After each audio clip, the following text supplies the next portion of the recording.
Welcome to today's event on taxing wealth, and welcome to the Urban Institute, the relatively new conference facilities that we have here. Appreciate you all coming, and it's my pleasure to welcome you here today. I'm Mark Mazur. I'm the Robert C. Posen Director of the Urban Brookings Tax Policy Center. But before I go any further, well, actually, I want to welcome you all to another event hosted by the Tax Policy Center. Today's topic's a timely one, and policymakers and the public, they're seeking to address income inequality, wealth inequality, and also to ensure that the federal government has adequate resources to pay for the goods and services that we all demand. Putting all those things together, there's been a lot of attention focused on taxing wealth. Different tax base for the federal government than we've seen in the past, though as you'll hear, taxes on wealth have a long history in the United States. Before I go further, what I'd like to do is acknowledge our online audience who is tuned in today. We appreciate your attention and encourage you all to share your thoughts and observations on social media using the hashtag #LiveAtUrban. For the online viewers, we also welcome and encourage you to ask questions and share comments and email us at events@urban.org. What I'd like to do first is to welcome Ian Simmons, who will kick off today's event with a keynote address. Mr. Simmons is a member of the Patriotic Millionaires and a co-founder and principal at Blue Haven Initiative. In July, Ian, along with his wife, co-authored a letter to the 2020 presidential candidates in support of a moderate wealth tax. This letter was co-signed by 18 others, all of whom would likely be subject to this tax. But they thought it was important to get this idea out into the public domain. The letter was published by Medium. Copies are available outside. It's also linked to on the events page at TPC's website. Ian will tell us a bit about how the letter came together, his reasons for writing it, and why the U.S. should give serious attention to a wealth tax at this point in time. Following Ian's remarks, there'll be some audience Q&A. So please give some thought to the questions that you'd like to ask our guest. Following that, we'll have Tax Policy Center's own Jenna Holtzblad give a presentation on the concept of wealth taxes and design options. She'll also discuss a little bit of data set that Tax Policy Center has put together that allows us to do some in-depth analysis of proposals along these lines. We'll follow that with a panel discussion of a group of tax experts talking about the possibility of adopting a wealth tax in the United States and the issues that would raise.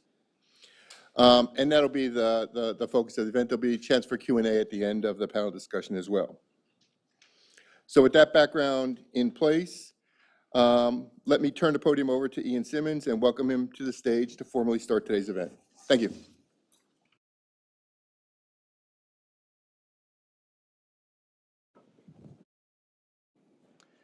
Thanks so much for having me here. Thank you, Mark. I'm going to have a little sip of water before I start, if you don't mind.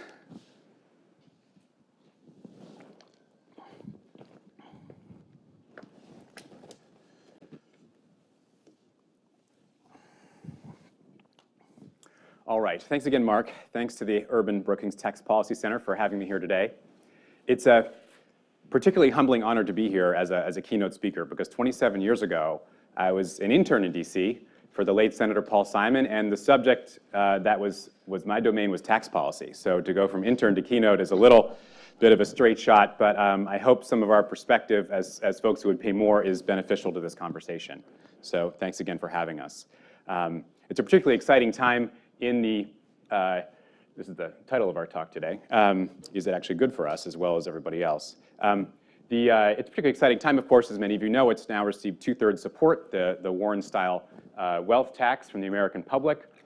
6 candidates who are still active and another one who's retired from the race have come out in favor of a wealth tax proposal. The academic community, the policy community is heating it up with all sorts of papers. They are pro and con and trying to vet the idea.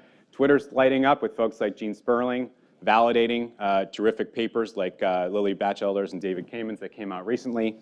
And of course, recently Bill Gates came out saying he would stand aside and not lobby against a wealth tax. This was big news for those of us in the philanthropic set as he co-founded the Giving Pledge. And many of you know also Donald Trump actually came out in favor of wealth tax 20 years ago. So, but I'm here today because of our open letter. When we wrote this and put it out along with 20 other folks, the New York Times picked it up. They decided it was such a story they would publish the letter in full on their site as a news story. We didn't have to pay for one of those open letter ads that usually rich people have to pay for. So this is the whole letter was a news story, and it got picked up by dozens of publications around the country and the world, and got conversations going from here to Great Britain to Germany to India. I wanted to break the talk down into 3 parts. One is a bit of historical perspective, very short, a longer personal perspective on why we came out in favor of this, and then end on a bit of our political perspective on what it's going to take to get it done. The historical perspective did inform Liesl and my kind of decision to come out in favor. Wealth tax has been around since pretty much the beginning of civilization for over 5,000 years in one form or another. While in many cases it seems like a new idea, it's actually a very old idea that has been used throughout centuries to generate better societies. Ancient Athens had wealth taxes of sorts, and in fact, this is a picture of the man who Herodotus called the most famous, the most just man in Athens was actually the guy who reformed their tax system to make it even fairer. So maybe someday you too could get a bust. And the Congress of the United States, in writing the Constitution, allowed taxation, and the Supreme Court validated using certain kinds of wealth taxes very shortly after the founding of this country. Fast forward 100 years, there was a woman named Lizzie McGee who was trying to figure out how to popularize a form of wealth taxation. So she invented a game known as the landlord's game, which became what you now know as Monopoly. So all that, the game, I didn't realize this until 2 weeks ago, that actually the game we learned playing, growing up, actually was invented as a wealth tax advocacy tool 100 years ago at a time of historic wealth tax inequality. Fun fact to take home today, take home nothing else. So, and in the 20th century, of course, the experience of wealth taxation for most Americans is that of a property tax on their home. But despite all that taxation of income and property, the wealth of the top 1% has continued to increase. And of course, again, as most of you know, it's now close to the same level as the bottom 90% in total ownership, and our inequality is rivaling and even beating Russia and China.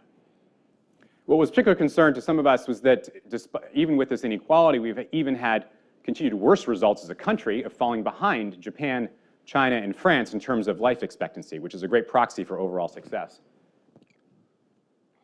And the United States, as well, the wealthy person is likely to live 15 years longer than a poor person. So our conversation really got kicked off, of course, because of the proposal by Senator Warren, which got headlines right away, was seen as relatively progressive, and immediately received 60% of the support from the American public, which of course has now increased to 2/3, and had the $50 million threshold. So this is my lovely wife, Liesl, and when the Warren's proposal came out, this is her actually in our kitchen, but it happens that her conference photo is actually our kitchen photo, so kind of lucked out. So this is her in our kitchen, and we are actually talking about a wealth tax. Why, how would it affect us? Should we be in favor? It would hit us. Well, first part of the conversation was, can we afford it? And I can assure you, $50 million level and up can afford a wealth tax at 2 or 3%.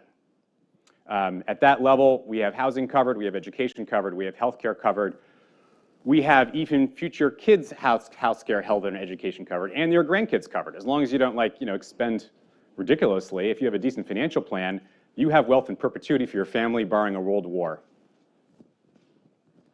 So we had plenty of financial security. One question we had is, what would our families think of it, who helped generate the wealth?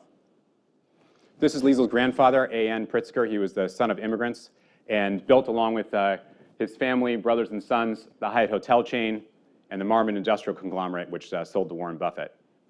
This is my great-grandfather, George R. Thorne, who co-founded Montgomery Ward, which is kind of the Amazon.com of its day. It sort of invented the catalog and reduced prices for people across the country and sold higher quality goods. And this is my grandfather, a different side of the family, who was a scholarship student after his father died at the age of 40, and family friends had to chip in so he could go to college. He ended up becoming a Fortune 500 CEO and taking Marsh & McLennan public mid-century. Marsh & McLennan occupied offices in the North Tower of the World Trade Center, and when that plane hit, it smacked right into their offices, and they lost more employees than any other firm except for one. But the story of those three sort of different wealth-generating parts of the family is that they all built upon infrastructure America built, with literal investments in infrastructure, investments in public education, investments in national security, investments in research and development. All their businesses, from hotels to industrial conglomerates to financial services, were not only built with their own talents and the talents of their employees, but also on the foundation of what America had built. Flip side of the story, in thinking about our family stories, we're also inspired by stories like my grandmother, who was a student at the University of Wisconsin, when she also lost her father. But her family didn't have rich family friends, so she had to drop out, and she never went back. And stories like my father's family, which was a 7-generation small family construction firm. It built the locks at Lockport and Erie Canal and built buildings at the Indiana University that were sponsored with public funds. But again, they were a boom-bust construction firm. You know, sometimes they'd have great years and have a big contract, and others not such great years. A wealth tax at $50 million wouldn't have hit them and would have allowed them to continue to generate family security without slowing down their contributions to this country. So today, Blue Haven Initiative, this is the family office Liesl and I run to manage our family's resources. And our asset allocation looks like this. It's a diversified asset allocation. And when we looked at the wealth tax proposal, we realized, wow, we could actually measure all of these. So valuation really isn't an issue. Quick measurement's not an issue. And in addition, the real estate percentage has gone down over time for wealthy families. This is a slide of for an endowment kind of functioning like ours, usually endowments at about 5% return or so on average. A 2 or 3% wealth tax actually does not mean that over time we'll have significantly reduced wealth. It just may not make wealth quite as fast.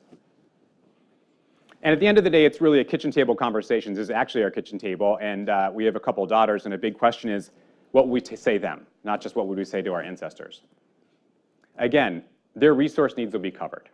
But in addition with the wealth tax, they would be part of growing up a society where there'd be more economic opportunity for their peers and greater business opportunities even for our own investment environment. So to balance, you know, they've already gotten their needs taken care of, but in addition with a wealth tax, we'd be solving problems for their generation. So good investments is something that's important to us, good philanthropy is important to us, but also good public policy. And we started asking around with some of our peers across different industries and geographies would they also be in favor, and many of them agreed. And these are the reasons we came out in favor of and agreed upon in common. One, and each of these reasons we felt was sufficient in itself, a sufficient reason to enact a wealth tax. One, it would be a terrific tool for addressing our climate crisis. And again, as most of our fortunes were built in a fossil fuel economy, it seemed reasonable that we be a core part of paying it forward. Wealth tax is an economic winner for America. Invested broadly across the country and invested in smart public policy, it would strengthen prosperity and generate stronger economic growth. A wealth tax would make Americans healthier. Shared prosperity would increase life expectancies and health outcomes alone. In addition, there are many smart public investments that Americans' public health officials have called for, like in investing in cardiovascular disease solutions. That would be smart uses of proceeds for a wealth tax. Wealth tax is fair. Currently, wealthy folks pay less of a percentage of their wealth in taxes than the bottom 99%. A wealth tax strengthens American freedom and democracy. The founders were very concerned that an economic elite would become ensconced and slow down America's potential. In fact, there's a strong argument this has again happened today. And a wealth tax would do something significant to help address that. Finally, a wealth tax is patriotic. The basic common sense principle that those of us who can afford it should contribute more to our country's future was something that we agreed with. Some things we learned in reaching out to our peers and things that came up in conversation with peers who would likely pay more. Questions: how do we make sure the proceeds are used to solve big problems, not just used to address national debt or to invest in a military budget? We want to ensure that wealth tax actually is used, the proceeds are used to solve problems that really tangibly and dramatically improve people's lives. How do we enforce a wealth tax so all of our peers pay? This is a big concern. If I pay, I want to make sure the other guy pays too. How do we best account for illiquid assets? How do we design it for constitutionality? And why not 4 or 5% rates at levels above $1 billion? This was actually a comment we got back from even folks in that category. Again, for us, this is a kitchen table conversation, you know,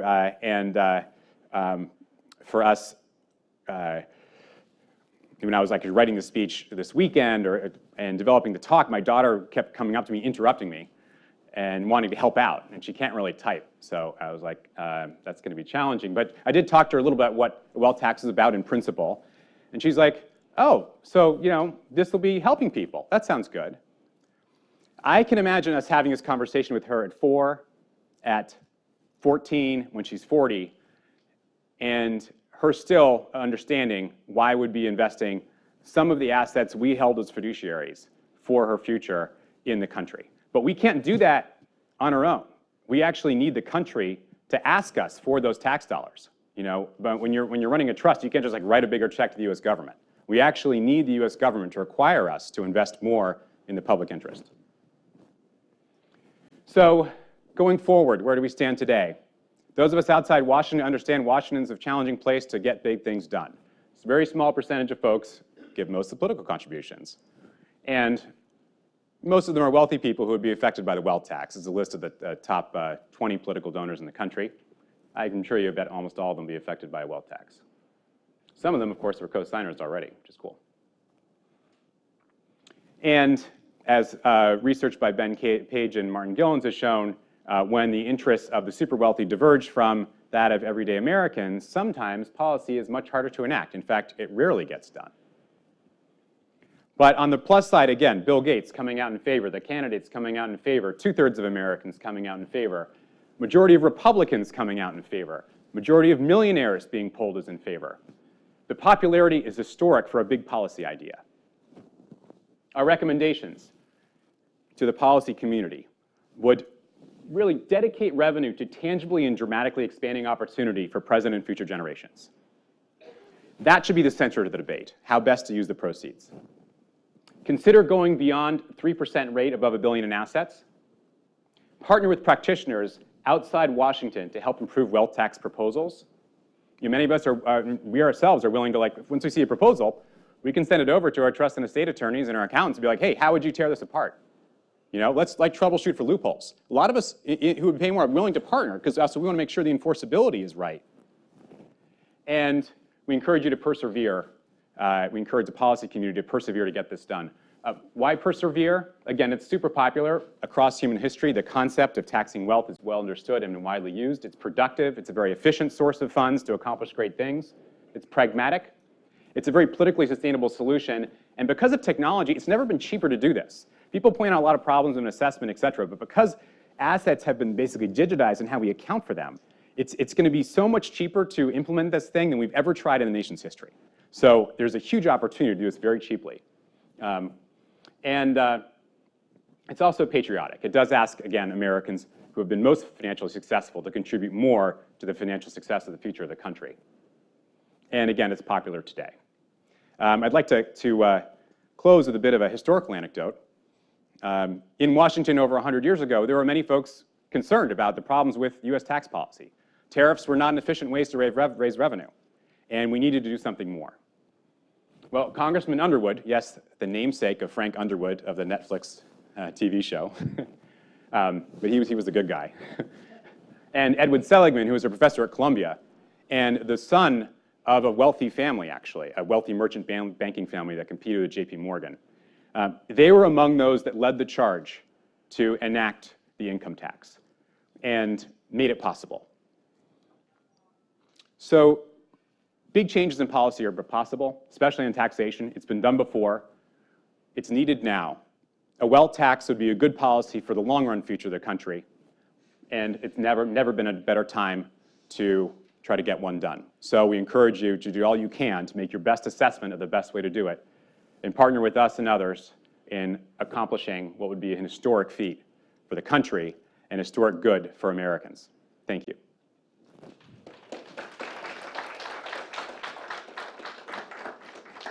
So I'm happy to take some questions. Yeah. Thank you. I'll call on folks who have questions.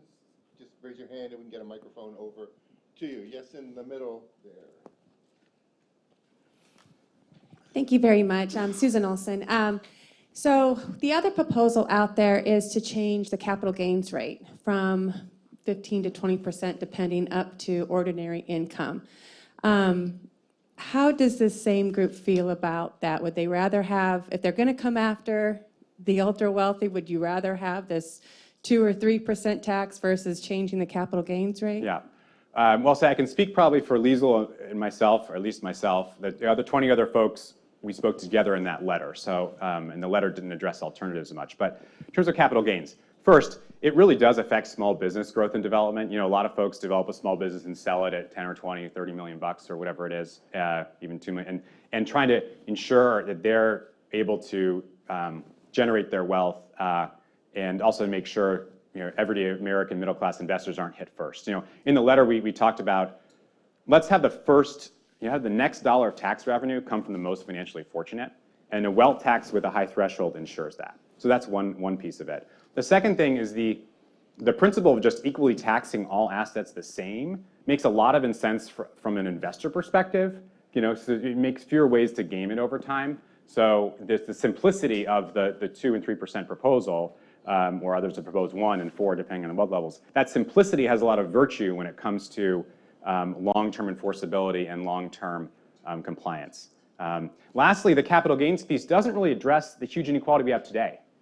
So if we just raise it on a go-forward basis, what about the fact that the top 1/10 of 1%, you know, have basically tripled their net share of assets in the last 30, 40 years? So we're just going to let that go untouched, you know? And our argument was no, is we should start to encourage, require those of us who benefited most in the country to pay it forward. And a capital gains really avoids that in a problematic way. Yeah. Okay. Any other questions? Up in the front. I wouldn't be against necessarily a capital gains tax at all. It just depends. As a first go-to, we think wealth tax is better, and there may be other ways to enhance capital gains over time. The principle that wealth should be taxed more than, or as much or more than work, we agree with, and that's long been talked about as a justification for it. Sorry, yeah. So similar question, Ian. Dana Chasenko. If you were to raise X amount of revenue, X dollars in revenue through the income tax as opposed to the wealth tax, what are the reasons that you would go with the wealth tax? Again, the percentage of, for super wealthy families, some of them are in situations where a lot of their wealth is stored up in public equities or in equities of some sort. So their income levels really are not commensurate with their wealth levels. And the basic principle, again, that we should be taxing those who are most fortunate overall, and a more equal basis for doing that is wealth level, not income level. Again, because some folks generate huge incomes in a couple years and a lot less other years, depending on how their career's doing or where they sold a business that year. So having this minimum threshold of $50 million makes a lot of sense. Now, one could argue maybe at $50 million, you increase income taxes above a certain rate, but yeah. Yeah. Talking about a revenue level. The income tax can be calibrated through brackets, and so yeah. can the wealth tax. And we're assuming they're giving us the same amount of dollars. Why would you choose the wealth tax route rather than the income tax? Well, it depends on who's hit by it. So in many cases, folks at the lower end of this income spectrum, well, lower end of the wealth spectrum might be hit by a higher income tax.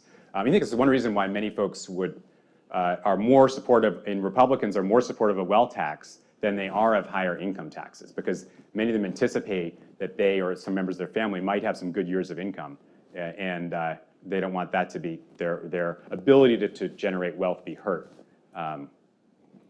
So that would be kind of our potentially, at least my view of it. Yeah.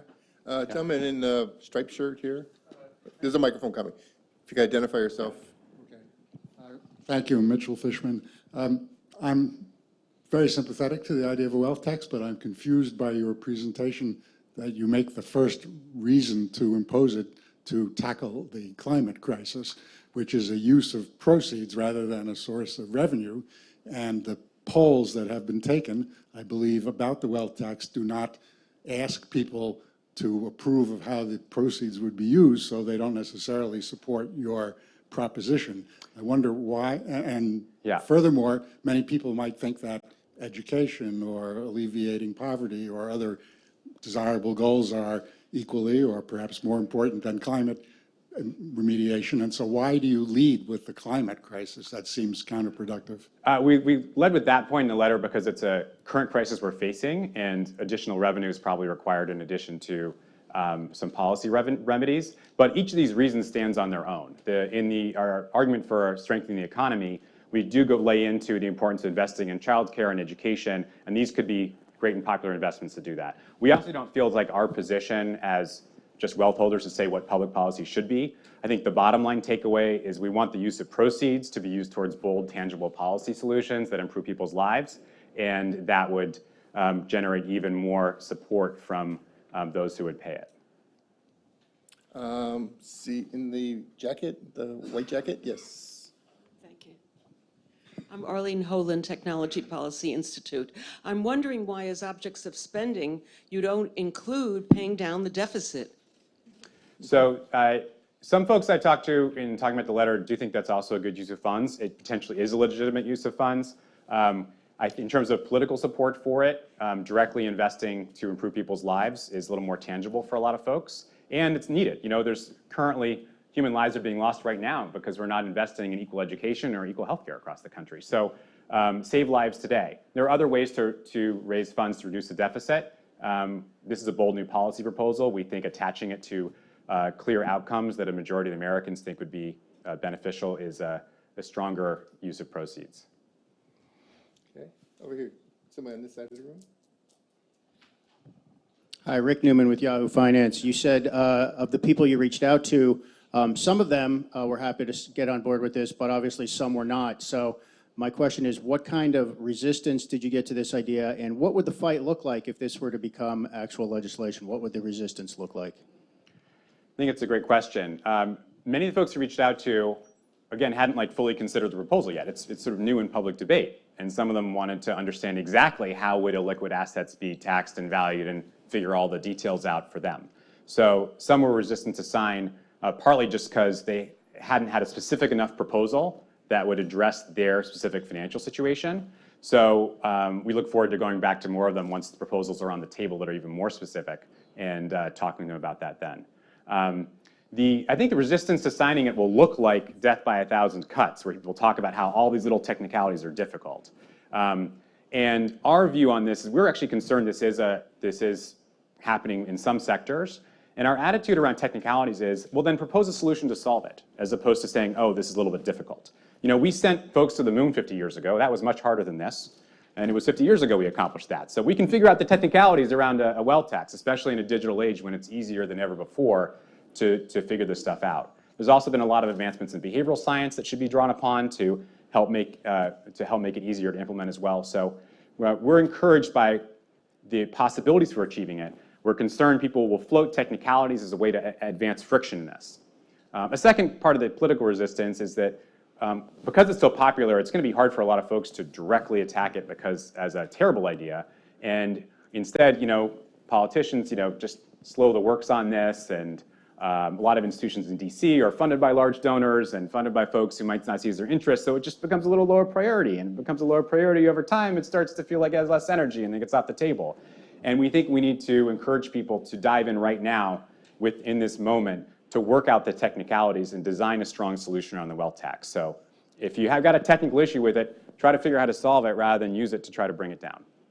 Okay, I think we need to wrap up this segment of it, so please join me in thanking Ian Simmons for the remarks today. It's very... Thank you so much. Thanks a lot. Thanks again. Good job doing the questions. Okay, I guess you're set. Okay, so we're going to switch gears and bring up Janet Holtzblatt to the stage. Janet is a senior fellow at the Tax Policy Center. She has a long and distinguished career in tax policy, covering a wide range of issues. She's worked a lot on issues like healthcare, earned income tax credit, and a ton of other tax issues. I think this is her first foray looking at wealth taxes, but she's done an incredible job pulling together really cogent analysis. So please join me in welcoming Janet to the stage. Thank you, Mark.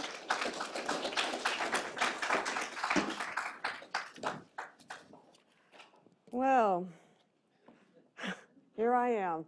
I didn't, it's a coincidence, but my first line is the converse of Ian's first line. I too feel humbled today coming after a speaker who not only has the ability to pay, but also the willingness to pay. And that's a very unusual thing in my experience. I'm going to start with my slides.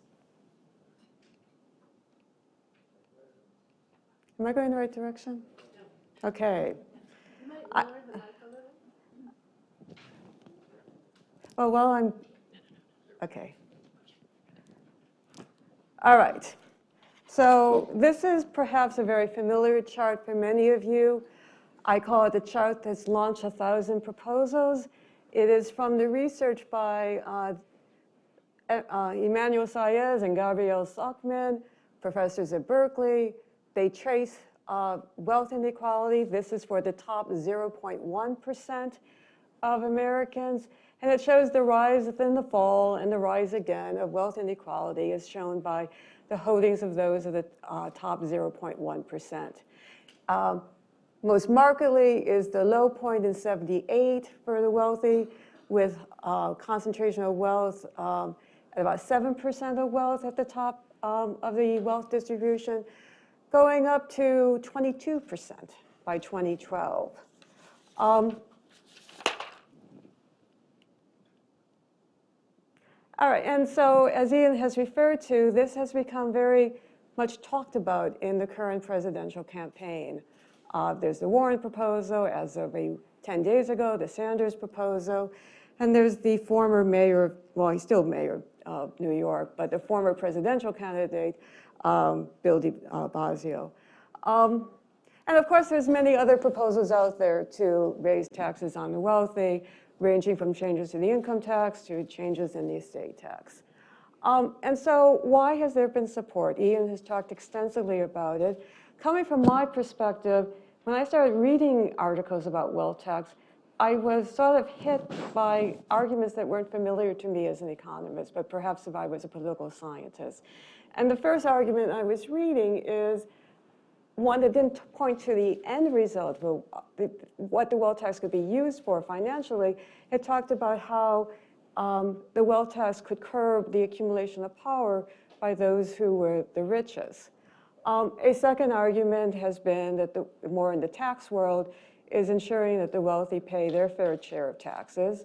This is often related to the oft-quoted statement by Warren Buffett, who points to how he pays a lower tax rate on average than his secretary, whose income largely relies on wages. And then we've heard more often, much more recently today, the kinds of arguments that I'm used to as a Washington policy wonk is that a new tax could finance new initiatives. Under the Warren plan, that would finance things like free childcare, student loan funding student loan debt relief, and so forth. And in the Sanders plan, initially he had talked about it as a possibility for paying for Medicare for all. Now it's for housing. And some have suggested it would provide better data for research. Not me. Others, including others who, it's just paper. Others who have been less optimistic include people who otherwise support taxes, increasing taxes on the wealthy. As I heard recently by one former Obama official, even with a wealth tax, the richest are still the richest, and they're still probably the most powerful. And then amongst the people I hang out with, there's a belief that incremental change is easier to implement than a huge structural change to the tax system. Others worry about how it would discourage saving, investment, entrepreneurship.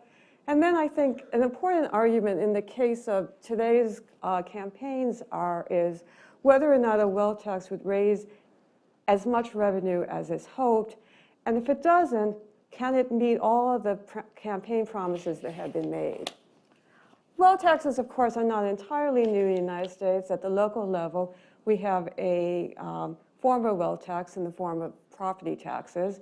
That's the largest source of revenue for localities.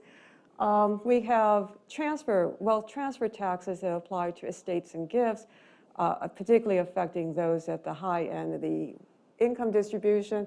And many forms of capital income are also taxed, some at preferential rates. Other countries have played around with wealth taxes. In 1990, 12 OECD countries had wealth taxes. That declined to 4 by 2016. And as of 2018, it was down to 3. France repealed its wealth tax and replaced it by a real estate tax, a property tax, under the argument that property, unlike the rest of investment, could not flee, could not cross the borders. Other reasons for repeal tended to be about the difficulties validating wealth, the difficulties with administration, and the, this is fine, and the, I am not good with technology. Let's see, am I going backwards? Okay, here we are again. The issues with validation, and also concerns about whether people who might be asset rich could be cash poor and have some difficulty paying those taxes. But what can be repealed can be replaced. Spain got rid of its wealth tax in 2008 and reinstated it in 2011. Germany, that found their wealth taxes unconstitutional in 1995 because of the unequal treatment of assets. There's talk now amongst social democrats in Germany of reinstating a wealth tax. As with any tax, there are design questions that need to be addressed before the wealth tax can be enacted. Some of those taxes are generic to any income tax, tax. What is tax, how much is tax, and so forth. The wealth tax engenders some new questions about the valuation issues. In terms of what is taxed, from the perspective of a tax economist or a tax policy person, we generally favor broad-based. The broader, the better, because those do not distort investment decisions. They do not. They limit the opportunities for tax avoidance. They're by limiting the number of assets that you could take from the taxable world to the tax-exempt world. And yet what we saw in the OECD countries were full or partial exemptions for some assets. And these were driven by both social policy questions and by practicality. Pensions were largely exempted because of view of social policy, as was shelter. When it got to things like privately held businesses, there was some debate on where you draw the line between what represents a capital investment and what really represents a return to labor. And then there's things like artwork and antiques. How do you value that? How do you find the jewelry in one's vault?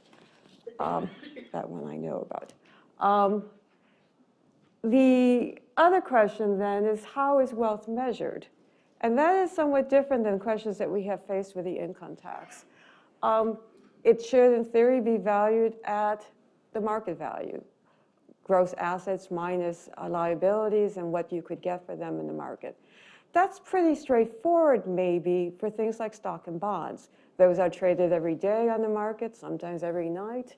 And so you can just look in the morning newspaper and see what the value is.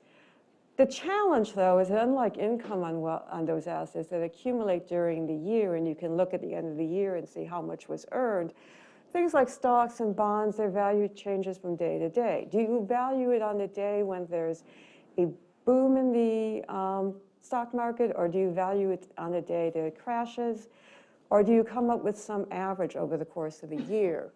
Market value is more difficult to assess when the asset is not traded often, such as the privately held business, the family business that's been in the family for decades.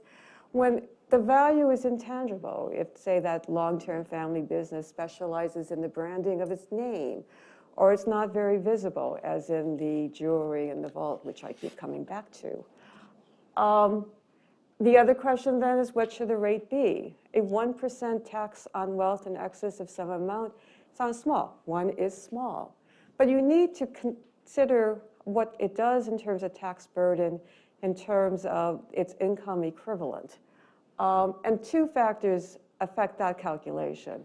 One is the rate of return that you're getting before taxes on that asset. The second is how much you're currently paying taxes on that asset. So we've got Sylvia and Maxwell, and Sylvia is savvy and a risk lover, and Maxwell, he's savvy, but he's no risk lover. Sylvia earns a 10% rate of return on her current investments, Maxwell 2%. You add a 1% wealth tax on it, and Sylvia, who's getting 2% of her that asset, 2% coming in, is now going to pay 1% out, and that's pretty much equivalent to a 10% tax on her capital income.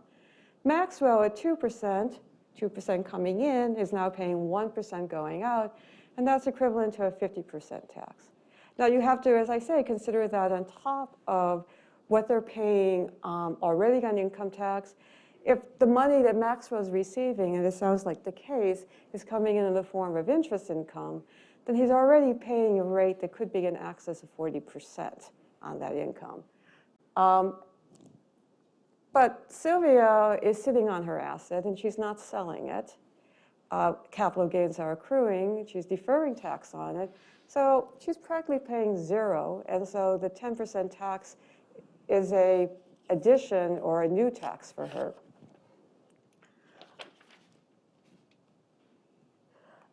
What should the tax threshold be? What we saw in the OECD countries tended to be a lower threshold than what we have in the current proposals.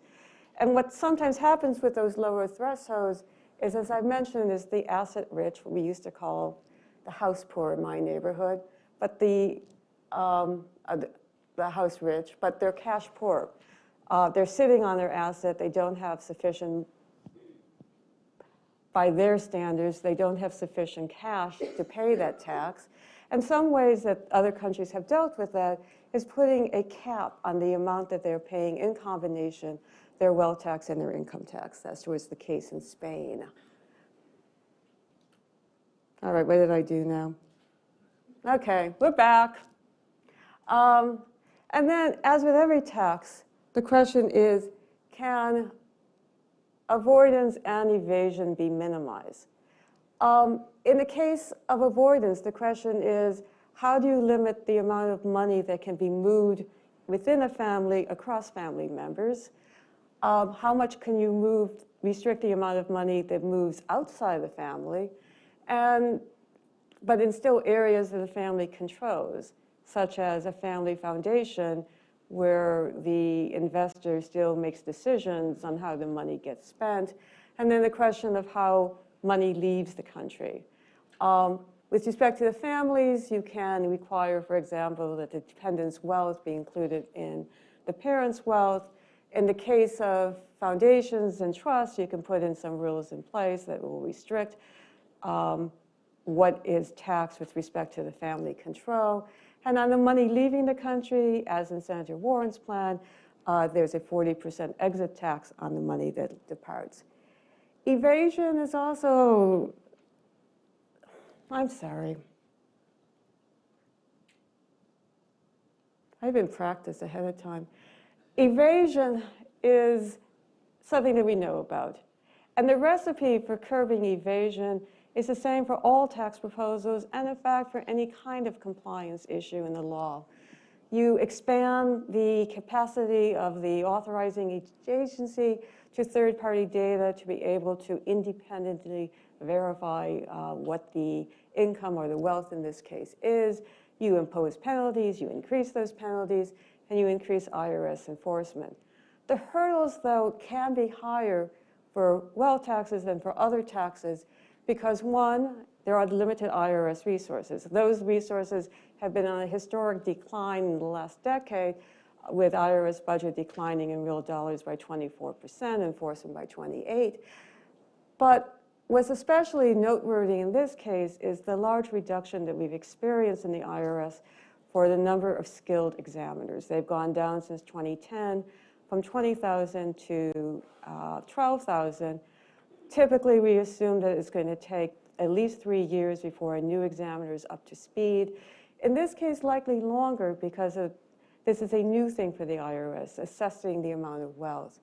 The other issue is that wealthy taxpayers, they're rich. They have sizable resources and sizable access to the best lawyers in the country, and they're likely to dispute IRS claims. We see this with property taxes.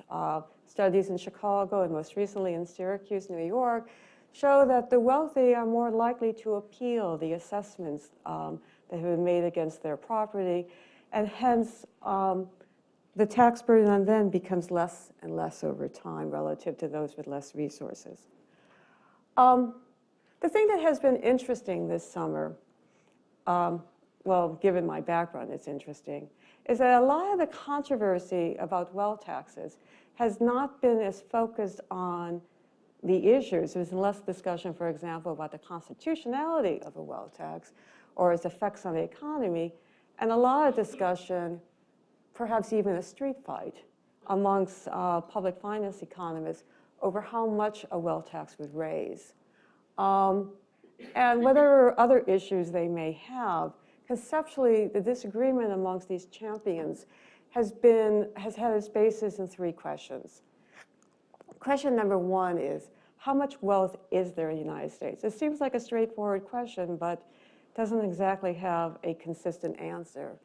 How much is wealth distributed among households, especially those at the top? And then getting back to this question, can a wealth tax be avoided or evaded? So there are at least 4 ways of estimating how much wealth there is in the United States. And the Federal Reserve itself comes up with 2 different measures.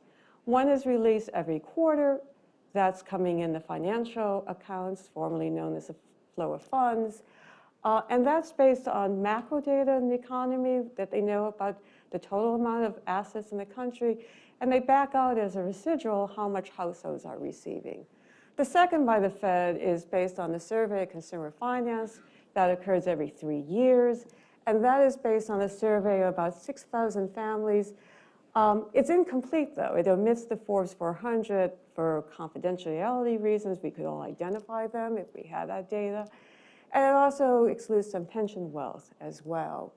The alternative way, and this is favored or has been favored by tax economists, or other economists, is looking at tax data. A long time version of looking at computing wealth has been by using estate tax data. But that requires making adjustments or making assumptions about mortality, because you're sort of extrapolating from a group of dead people how that would apply, how much wealth the rest of the population would have, what the live people would have. And the other way has been looking at income tax data. And that is based on what we call capitalization. You look at the income that people are currently receiving from their assets, and you assume how much assets that would be, again, assuming a rate of return on those assets.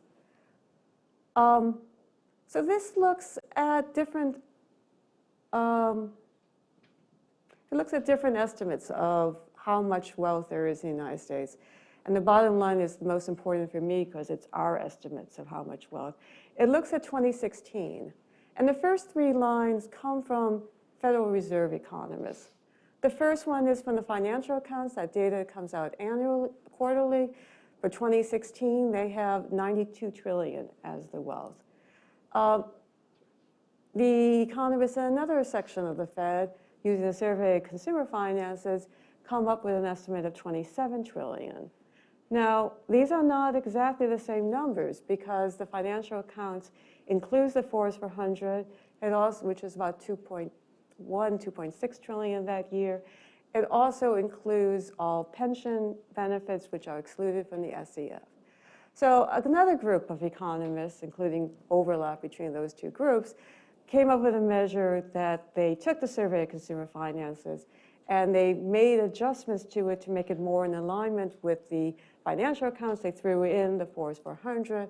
They also threw in the pension wealth and made some other adjustments. And they increased the estimate relative to the unadjusted SCF. But now it's higher than what the financial accounts do, and that's about $98 trillion.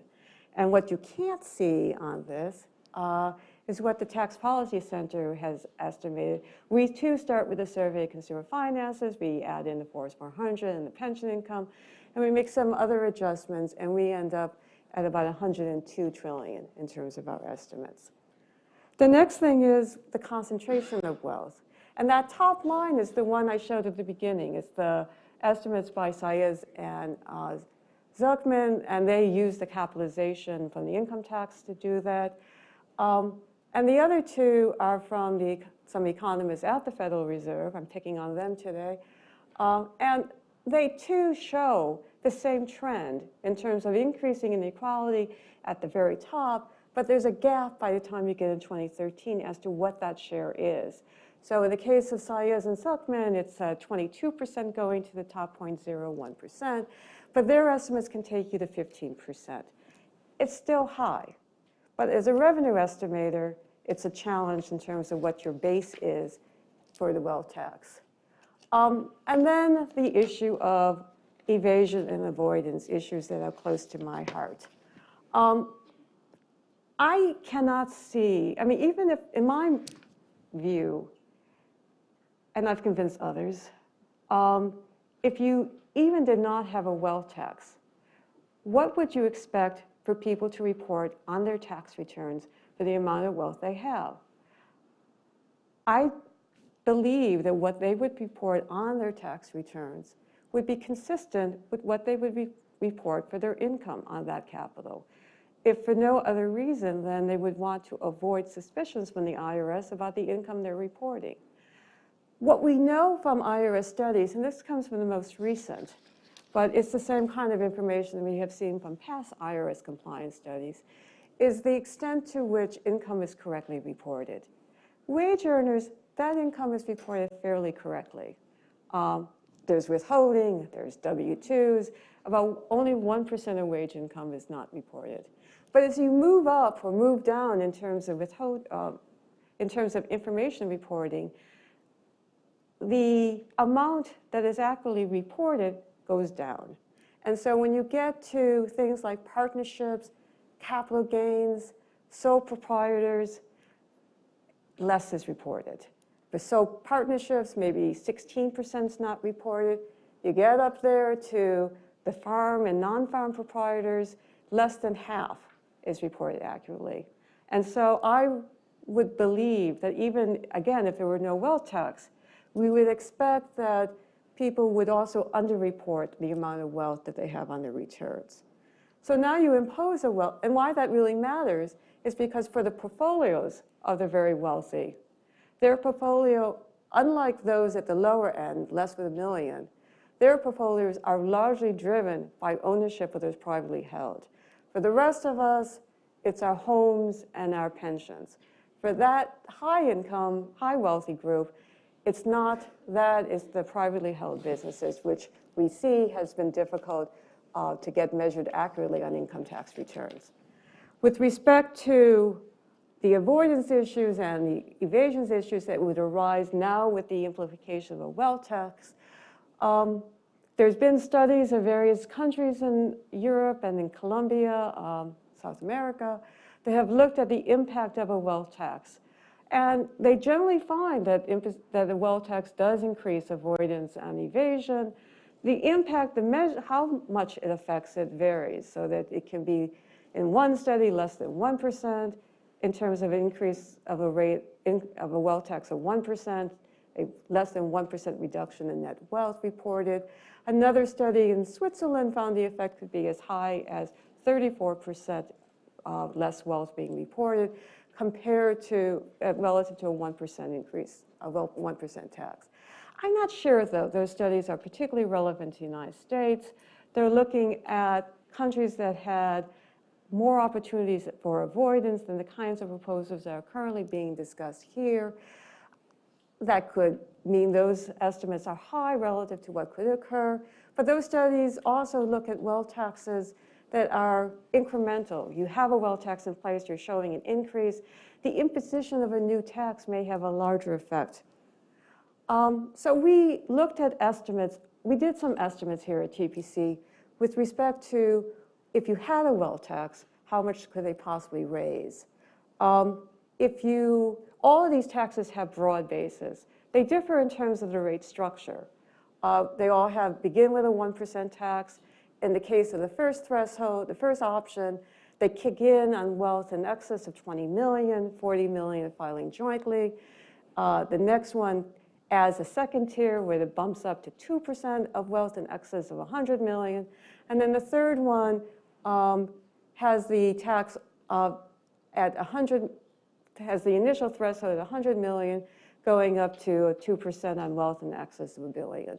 And so the numbers over 10 years are about 1.1 trillion in the first option, going up to 1.6 in the second option, going down to less than $1 trillion over 10 years for the third option. Now, these are big bucks. And I decided I checked to see how they compare to other tax proposals out there, not necessarily wealth taxes. This is a new tax, so let's look at this in comparison to other new types of taxes that have been proposed, such as a VAT and a carbon tax.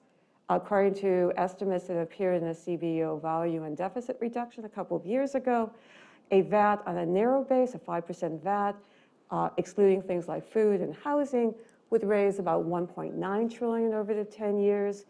A carbon tax at about $25 a metric gallon would raise about 1.1 trillion. But these are gross numbers. In both cases, in a VAT and in a carbon tax, policymakers have talked about limiting the effect on low-income people through rebates, which would lower the amounts raised by those.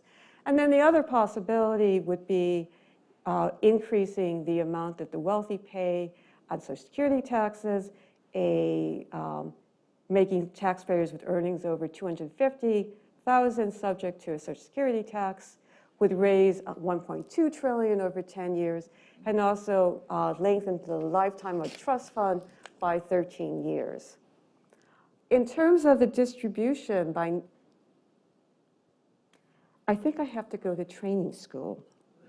In terms of the distribution by net wealth, that slide is not showing.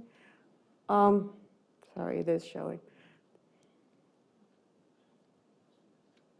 I will next throw this out and just wave in my hands how this is going. What we find in terms of the options is that the people who are primarily affected by these are people in the top 0.1%. The starting theirs would be, in terms of the first two options, about 167,000 households that would be affected. In terms of the third option, with that much higher threshold, the number of families affected by the tax would all be in the 0.1% range. And there would be 31,000 paying in total 800 billion over the decade. We also looked at the distribution by income, by TPC's definition of expanded cash income. There's a smattering of people, of tax units, in all quintiles that would be subject to the wealth tax. But where the action is in this top 0.1%. They would experience, and this is down here, in the top 0.1%, which begins basically around 3 million, basically around $3 million of income. About a third would be affected by the first two options. The first option, on average, would raise the income, the wealth, would raise their tax burden by, on average, 1.5 million. Across that whole group, that whole 0.1, the average tax rate would go up about 5 percentage points. For the second option, which has the second tier at 2%, again, it's the same proportion of people in the 0.1% who are affected. Their average tax increase goes up by $1 million to 2.6 million. Across that whole group, the average tax rates goes up to about 8.7%. And then for the third one, it's less people, less units that are affected at the top 0.1 because of the higher threshold. Their tax burden goes up by about 4 million. So what have we learned? there are many challenges. That's true of all tax policy. These wealth taxes raise a lot of money, but perhaps less than the advocates hope.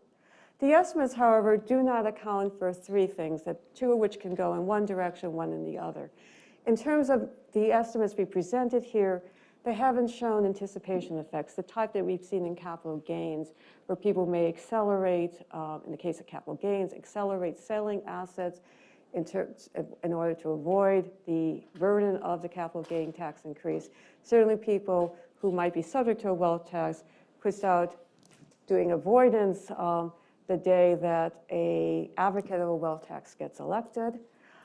We've ignored startup costs that could delay full implementation. Those startup costs are not just for the IRS, they're also for any organization, any entity that would be required to report the value of the wealth to the IRS and the taxpayer.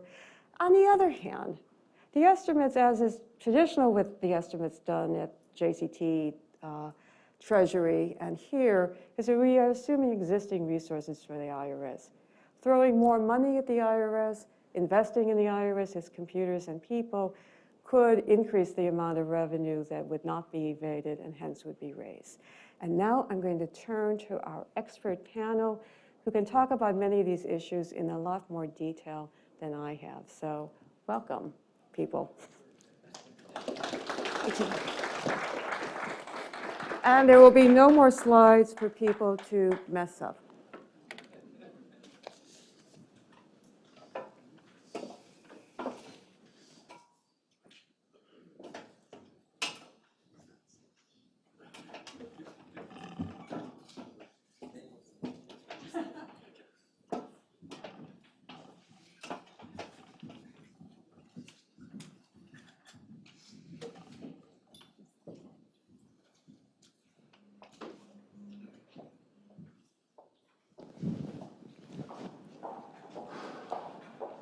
Thank you so much, Janet, for such an informative presentation. Good morning, everyone. My name is Soni Kassim, and I'm a reporter at Bloomberg Tax.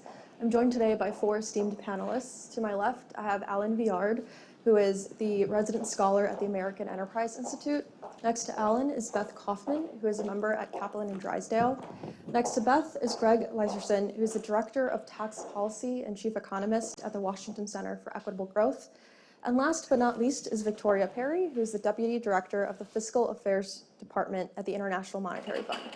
So we have a wealth of information to cover this morning, but before I dive in, I'm going to turn it over to the panelists, who will each have a couple of minutes to kind of give a brief overview of their high-level thoughts on taxing the rich. So Ellen, why don't you take it away? Thank you. I want to thank the Urban Brookings Tax Policy Center for inviting me here. This has obviously been a very informative conference for all of us, I think. I'm going to be just making a few remarks about some of the pros and cons of wealth taxation. I'll be drawing on a paper that I was commissioned to do by the Aspen Institute Economic Strategy Group. There's a link to that paper on the website for this conference. I also have some copies if anybody is interested after the conference ends. So the wealth tax would, of course, be highly progressive due to the strong wealth concentration in the United States, which has increased in recent decades, and due to the high threshold amount that most of the proposals call for. And it would tax some assets, the income from which currently escapes tax, the unrealized capital gains on assets that are held till death, or assets that provide some type of imputed service income. And so that's certainly part of the appeal of the wealth tax. The wealth tax would also clearly raise a significant amount of revenue, although as we've heard from Janet, we don't know for sure exactly how much. That depends upon how Congress designs the tax and how it's administered. The wealth tax alone would not be enough revenue to, I think, pay for all the spending proposals that we've heard. It would not even be enough to close the fiscal gap that we already have. But of course, that's not an argument against doing it in and of itself. The fact that we're going to need tax increases and spending cuts in order to address the fiscal gap, is all the more reason to consider any tax increase that comes to us and see what sense it may make. There's a number of challenges that Janet described. I'm not going to spend a lot of time on them. Liquidity is, I guess, theoretically a possible issue, but I would imagine that for the households we're talking about, it's not really going to be a problem, and you certainly could do some type of deferral of tax with interest in cases where that was an issue. Expatriation is likely to be a small issue for the United States, I think, particularly if an exit tax is imposed. Other challenges, I think, are more significant, such as valuation and evasion. Those would be, I think, more serious challenges than if you were just trying to make changes within the income tax system, although certainly those challenges could be addressed if we decided that we really wanted to have a wealth tax. One distinctive challenge that a wealth tax faces is a potential constitutional challenge. A provision that could be considered somewhat anachronistic in the Constitution requires that direct taxes be apportioned among the states so that per capita tax liability is the same in every state. The 16th Amendment creates an exception for income taxes, but it still applies to direct taxes other than income taxes. A tax on real property is understood to be direct. The Supreme Court seems to have indicated a tax on personal property is also direct. Wealth tax is a tax on real property plus personal property minus liabilities. Seems likely that it would be viewed as a direct tax, but scholars do disagree about that. I don't think in the end the constitutional issues would be fatal either, because there are workarounds that could be devised, and we could talk about those more in Q&A if desired. And so I think you could make a wealth tax fit with the Constitution with some gimmickry if you had to. I want to discuss just two other significant issues, I guess. One is the impact on national saving, which would be one of the biggest macroeconomic impacts that you might potentially see. It seems like a reasonable assumption, and Sias and Zuckman have made this assumption, that to a first approximation, the amount that the tax-paying households would spend or give to charity would be unchanged by the wealth tax. It could actually go either up or down, but it might be reasonable to think that it would be unchanged. And so if that's true, then the private saving by those households would fall by the amount of the tax payments.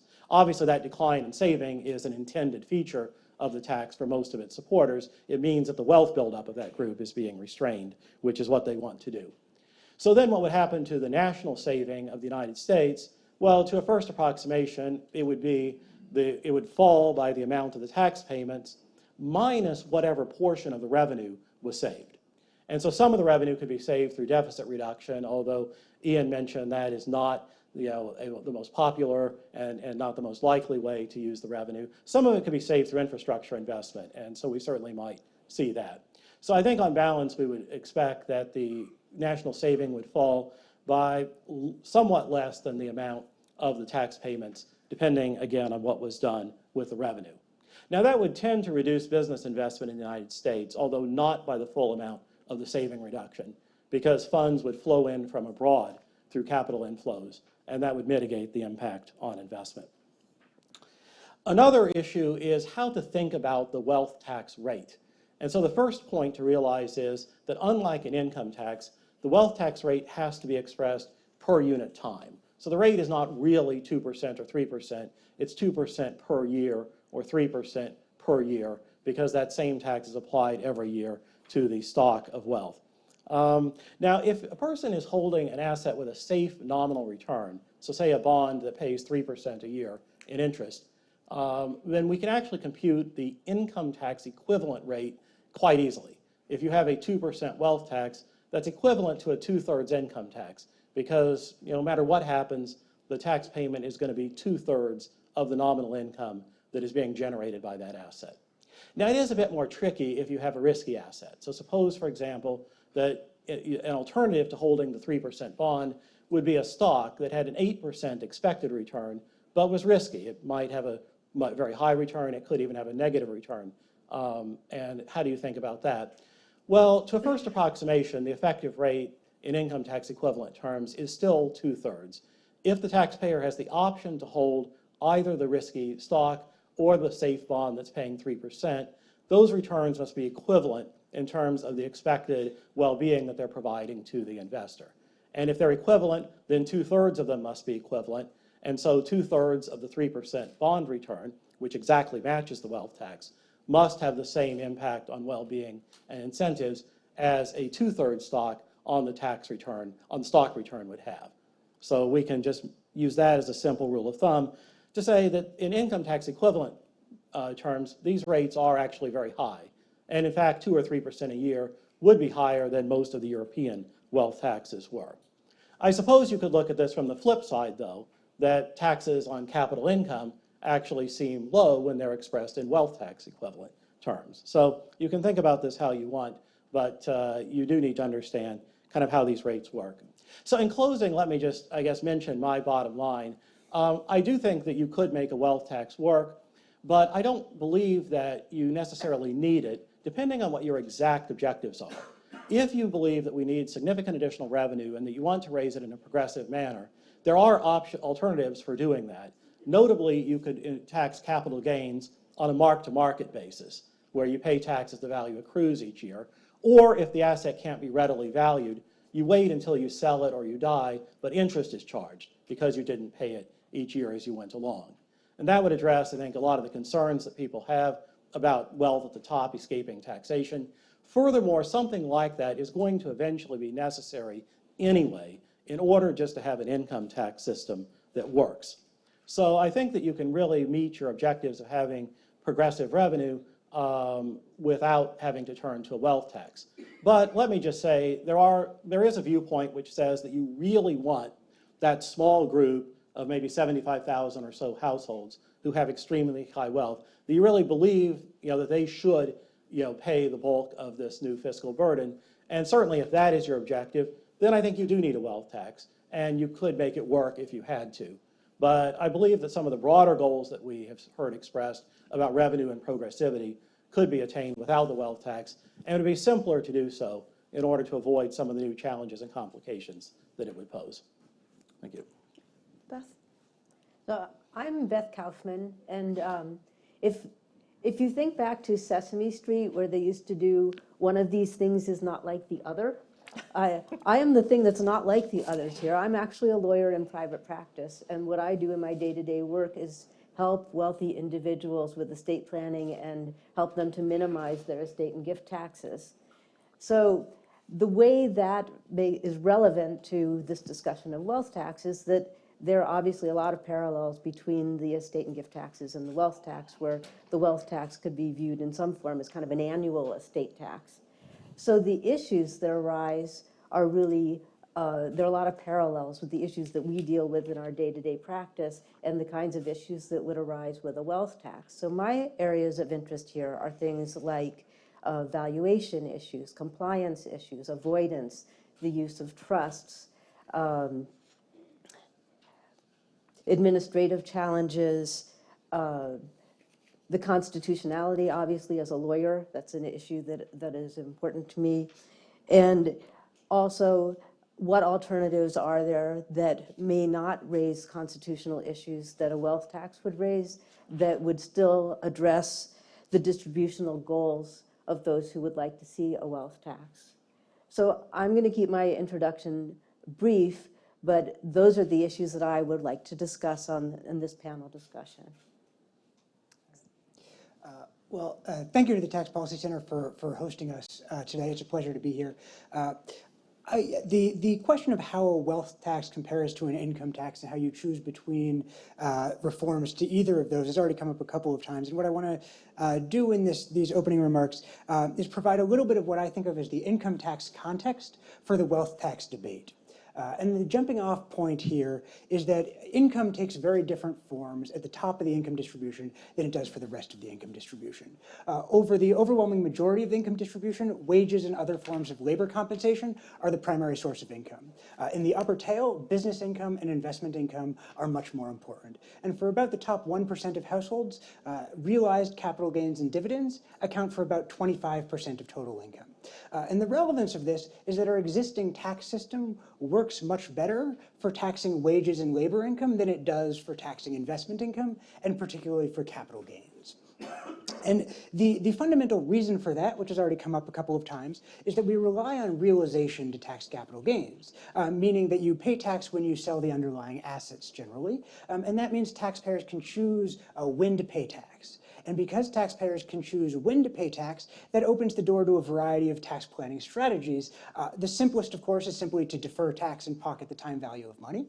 But if you think that Congress is likely to raise or lower tax rates, as they do with some frequency, you might time your asset sales with keeping that in mind. Or you might combine the opportunity to defer tax via the choice of when you sell the asset with other provisions of tax law, like the step up in basis at death, which eliminates unrealized capital gains that you hold at death to wipe out a much larger share of your capital gains.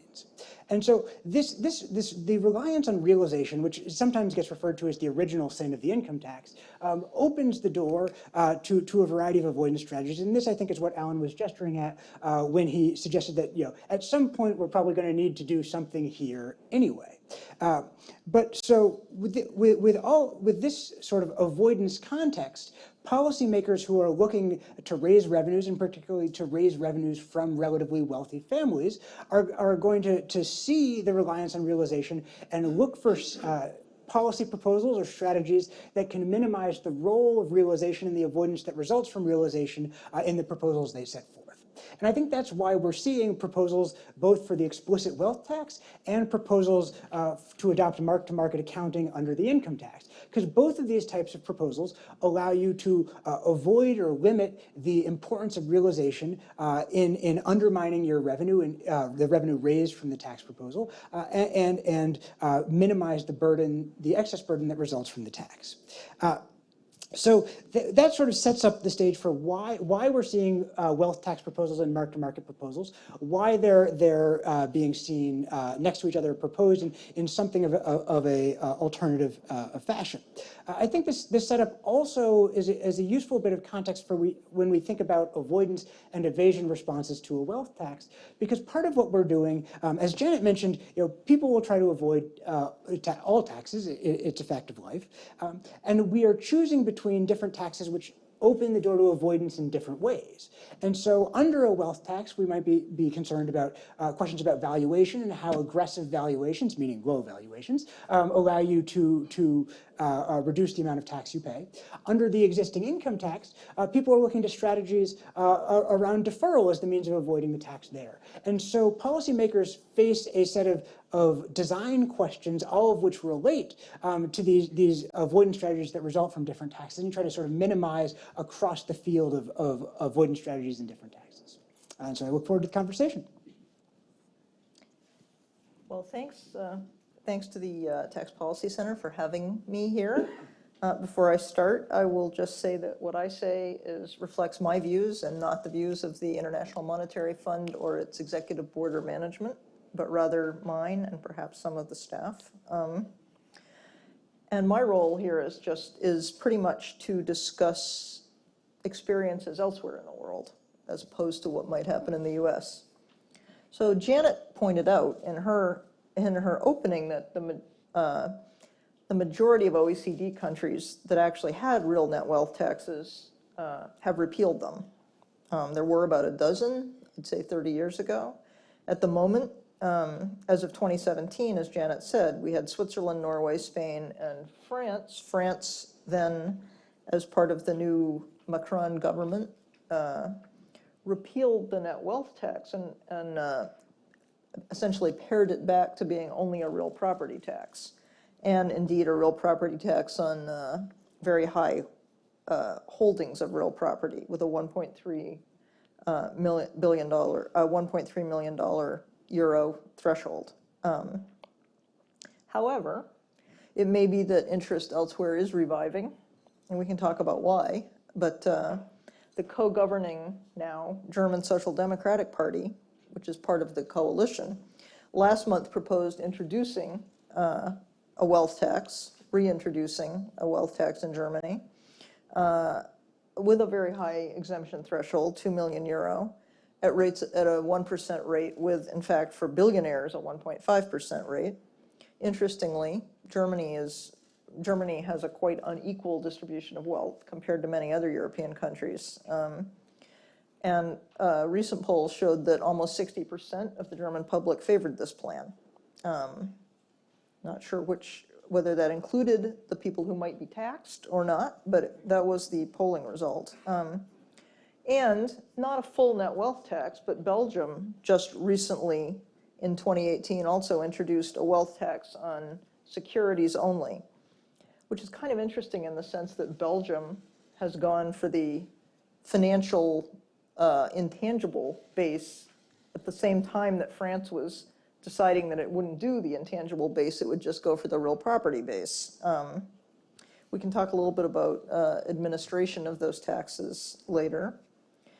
Why have the net wealth taxes tended to be repealed? The main arguments for repealing them that are given are, economic efficiency and the risks of capital flight. One might point out, as I think's been alluded to, that, of course, in the U.S., if you're a U.S. citizen, you're going to be, theoretically at least, subject to tax on your wealth everywhere if there's a wealth tax, just as with income. In virtually all other OECD countries, people are taxed on a residency basis. So you could, in theory, expatriate and not be subject to a tax in your home from your original home country.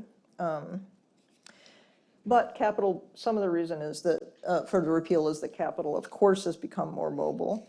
Also, I think Janet alluded to the fact that in the typical European net wealth taxes, bases tended to be narrow, and they were kind of riddled with what we'd think of as tax planning opportunities, shall we say. Lots of exemptions, and revenues were, as a result of that, probably revenues tended to be low, so that made some argument for repealing them. We're not really going to lose that much. How much revenue did they raise, or do they raise?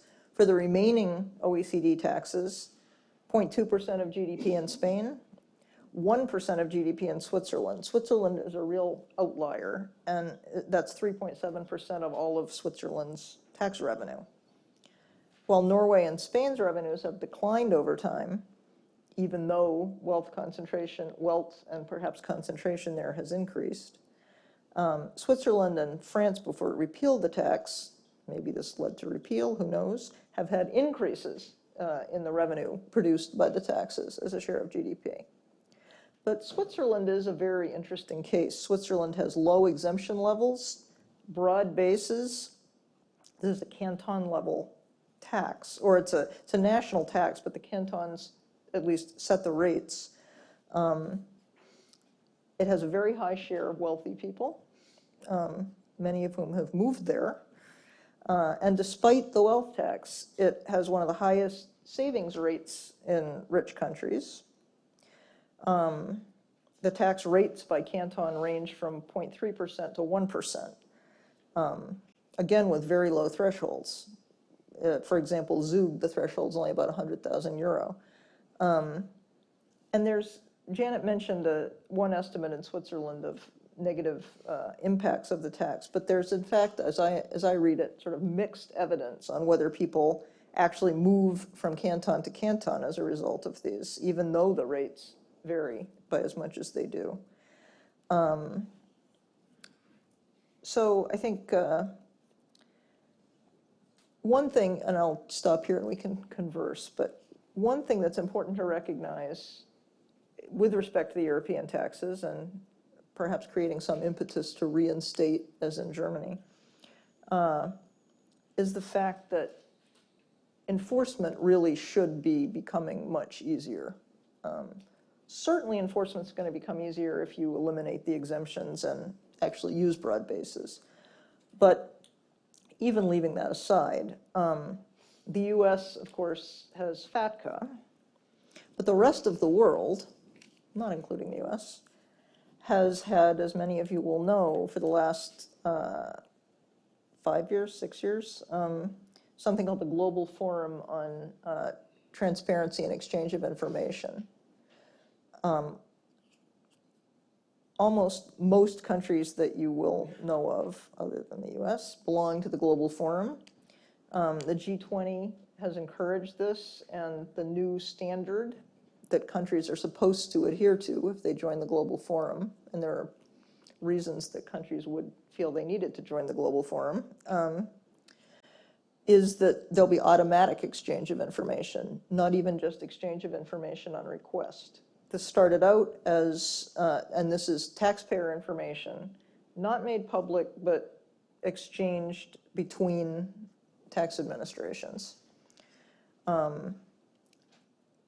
As this progresses, it should make it much easier, even for residence countries, to enforce a tax like a wealth tax. It's aimed at the income tax, but it would certainly equally help to enforce a wealth tax. So I think I'll stop there so that we can discuss. Thank you so much, Vicki. So it looks like we have a lot to unpack in the next hour. So to kick things off, obviously there are a lot of ways to tax the wealthy. So which of those approaches do you prefer, and should taxes on the wealthy be increased? Alan, would you like to start us off? So I mean, the question of whether you want to increase taxes on the wealthy obviously calls for a lot of difficult value judgments. And so I don't know if it's useful for us to debate that too much. I think the more interesting part of the question is, what is the best way to do it? I think there is a lot to be said for moving to a mark-to-market income tax system instead of a wealth tax. The mark-to-market is, I think it's easier to implement if we understand that for the non-publicly traded assets, we're not going to mark-to-market, but instead we'll wait to tax you until you sell or you die, but we'll charge interest for it, which approximates the effects of mark-to-market without having to do any valuation except maybe at death, when we would need to do it for the estate tax anyway. So I think the mark-to-market would be easier to implement. It largely avoids the constitutional challenges that a wealth tax may face, although there are people who will tell you that a mark-to-market tax may be unconstitutional if it's not apportioned among the states. Most scholars agree that it's on relatively safe ground. Maybe the most appealing feature, though, of the mark-to-market tax is just how it treats different wealthy people. And Janet alluded to this. You can imagine two people, both very wealthy. One of them is holding bonds that pay interest income. That's taxed at ordinary rates every year. Then we've got someone else who's holding an asset that's appreciating in value. They don't sell. They hold it till they die. No tax is ever paid on the capital gain. Maybe taxes on whatever dividends it may be providing. And when you look at that, you say, well, there really is a need probably to raise taxes on that second wealthy person, but less so on the first one. Well, slapping a wealth tax on is going to affect both of them equally, which really isn't appropriate. In contrast, introducing the mark-to-market taxation kind of plugs the loophole that the second person is benefiting from without affecting the first person. Then, of course, if you do still think that both of them need to pay more, you can just raise the income tax rate. So to my mind, the mark-to-market approach really has a lot to commend it. Well, I think I'll take this opportunity to pick on the estate tax. The exemption under the estate tax has risen astronomically over the last decade, and probably by most people's measure would say that it's too high. Another area that could use some reform would be to actually address some of the planning opportunities that exist currently. There have been many bills proposed that do attempt to close these loopholes, and Congress hasn't pushed those forward, but they would certainly go a long way towards raising revenue on higher wealth people at death. And then we could certainly look at a rate structure that would be different than the one we have today, because the one we have today is essentially a flat 40% once people become subject to the estate tax or the gift tax.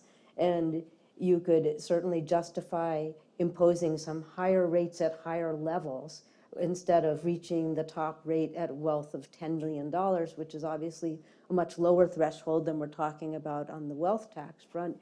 You could add in some higher brackets that would hit people at death or when they make gifts who have higher levels of wealth.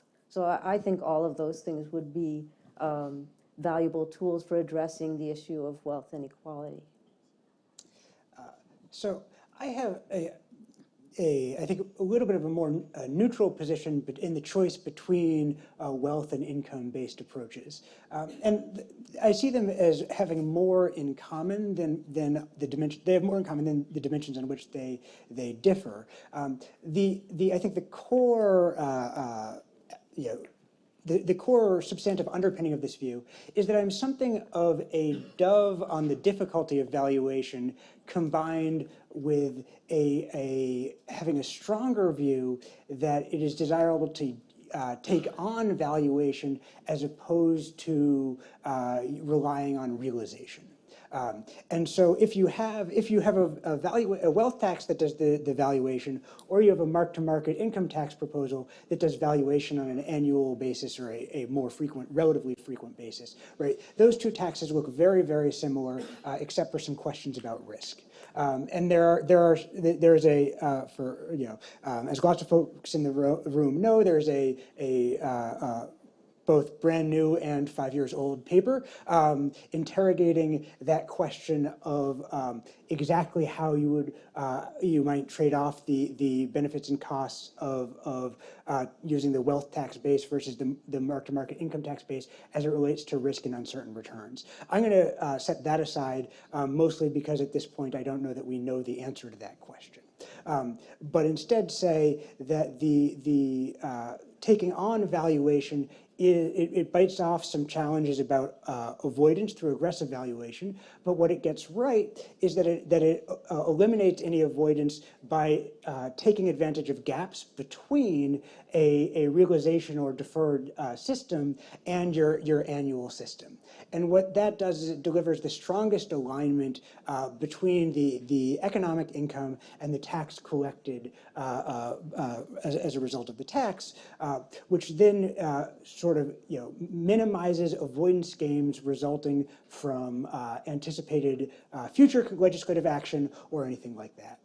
And so because I'm a little bit more dovish on the difficulties of valuation, but a little bit more concerned about these potential responses vis-a-vis future congressional action or the gaps between a realization-based system and the actual annual valuation, I move more towards one of those two approaches.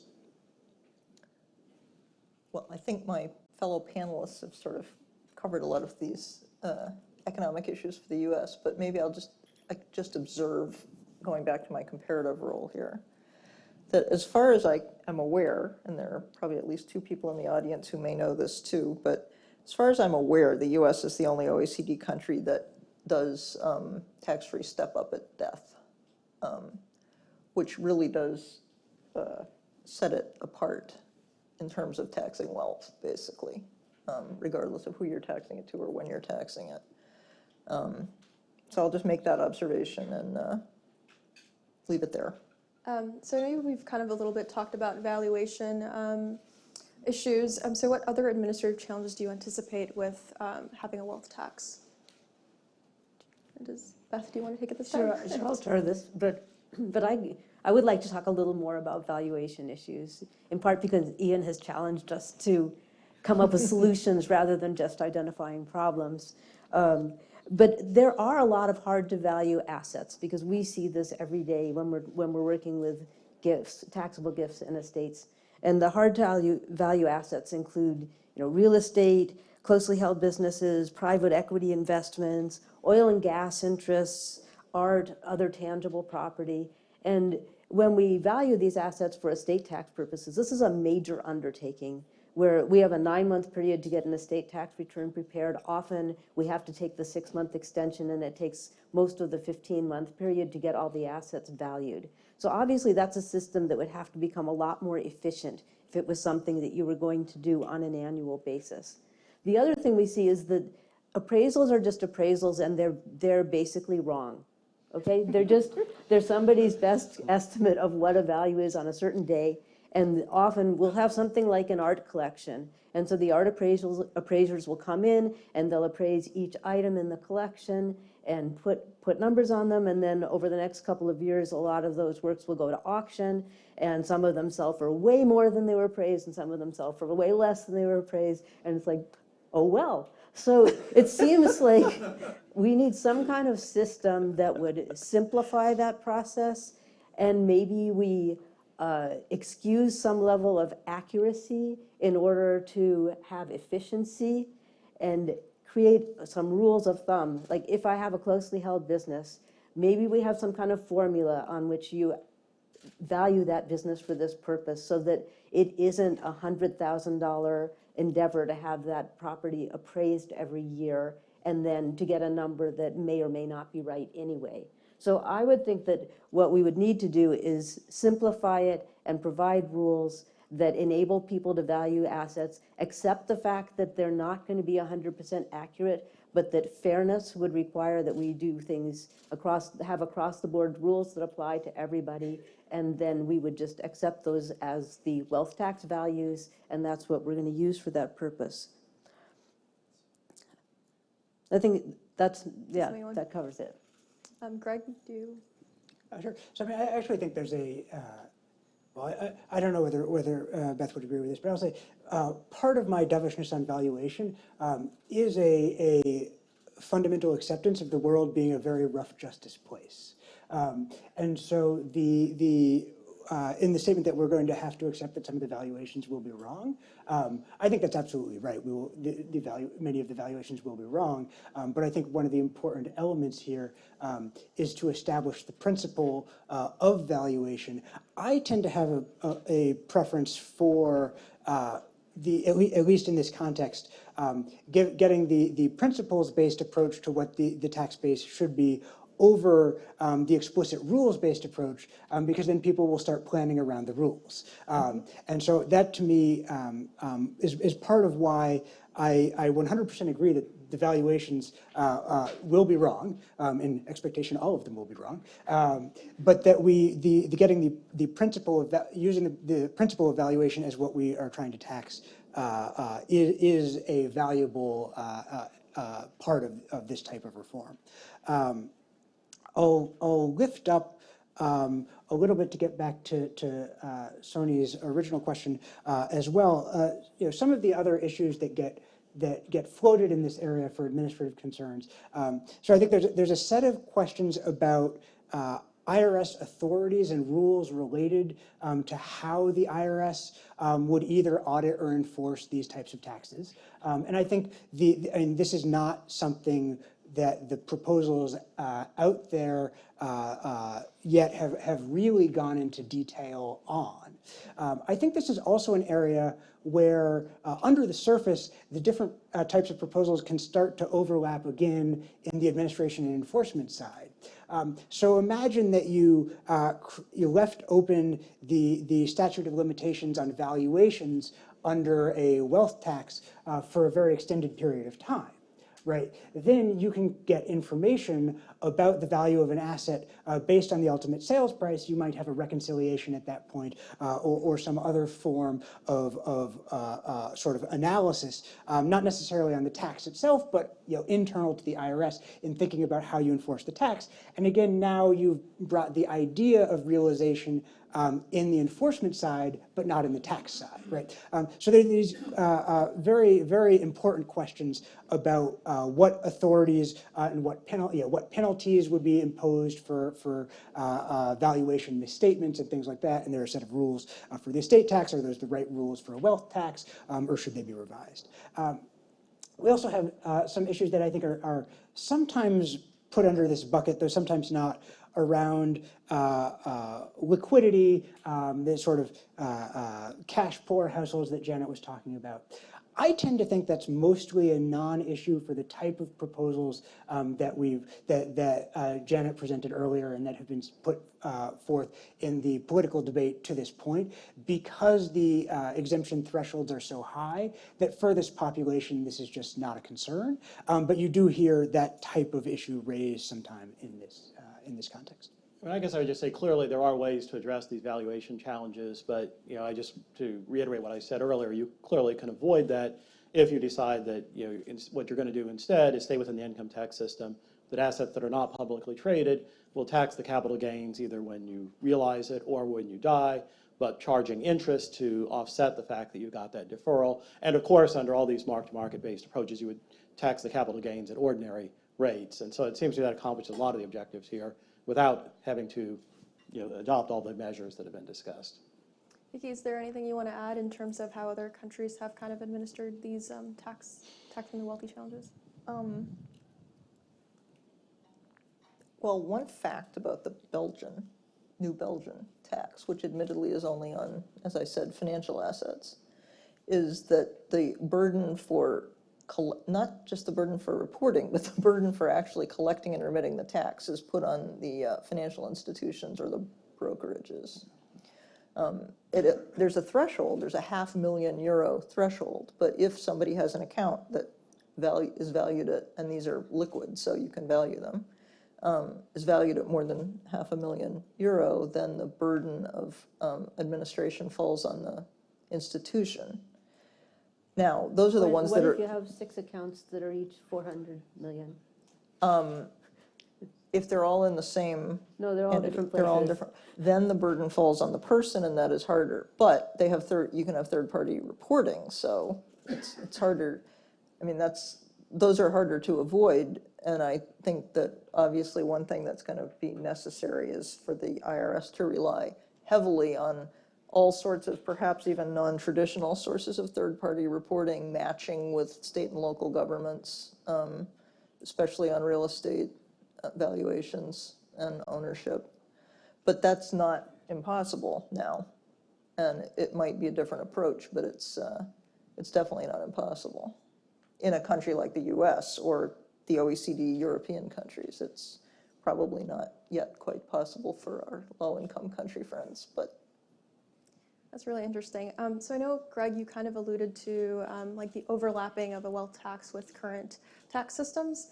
So a question to the rest of the panel, how might a wealth tax interact with other taxes at the federal, state, and local levels? In other words, how do you integrate a wealth tax with the current tax system? So I think most of the proposals really don't try to integrate it in a close way. The state and local property taxes are really quite a separate tax because they're at a separate level of government.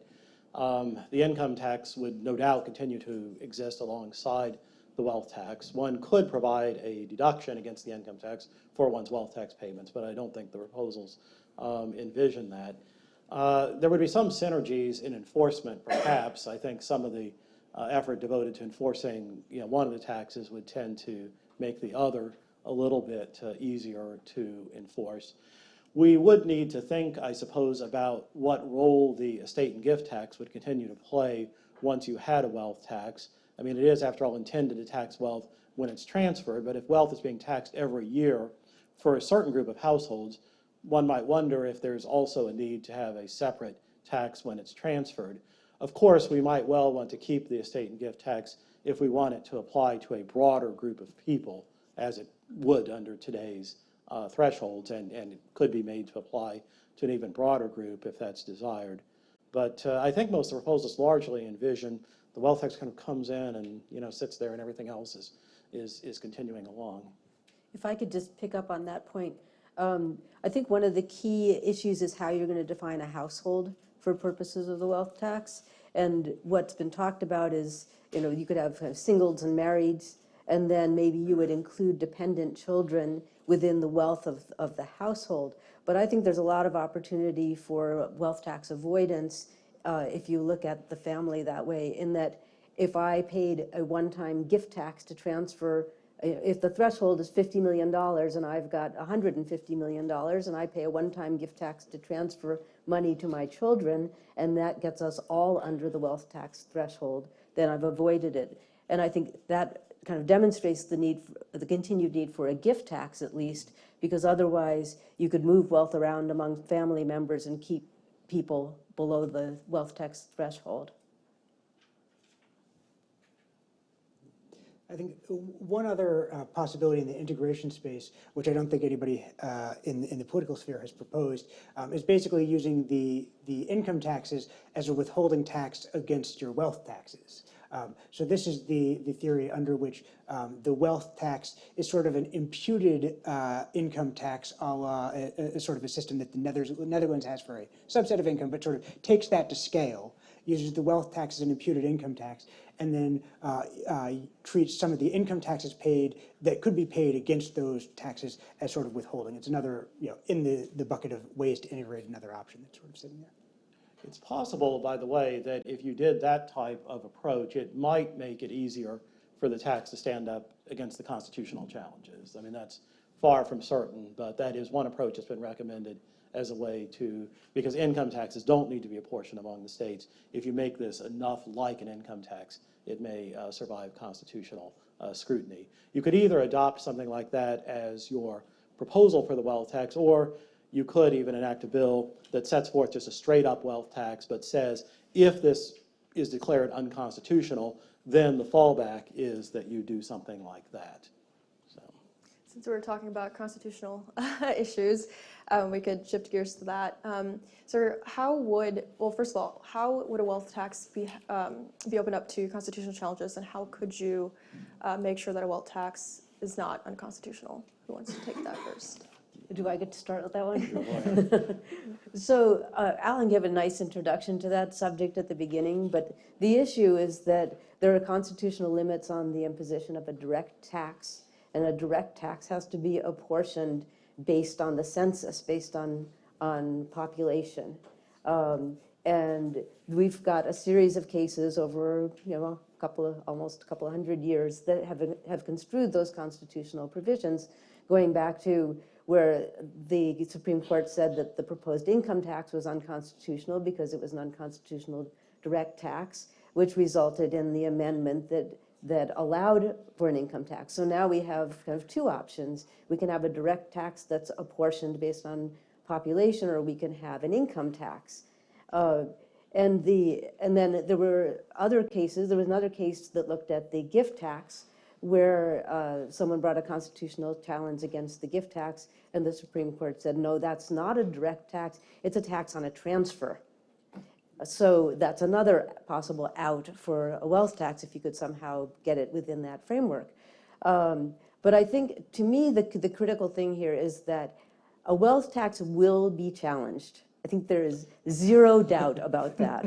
That there are enough scholarly articles out there that spell out the arguments on both sides. The side that argues that it's constitutional basically has to argue that it's not a direct tax, and I think that has some difficulties based on precedents that are out there, but not to say they wouldn't make those arguments.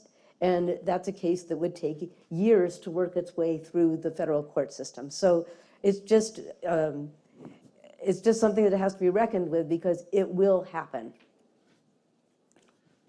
I would say that there's one proposal that's kind of interesting that some wealth tax supporters have made, which is that you adopt the wealth tax just straight up and hope that it may survive scrutiny, but you include a fallback provision saying if it is struck down, then the wealth tax will still operate, but it will be apportioned among the states based on the census.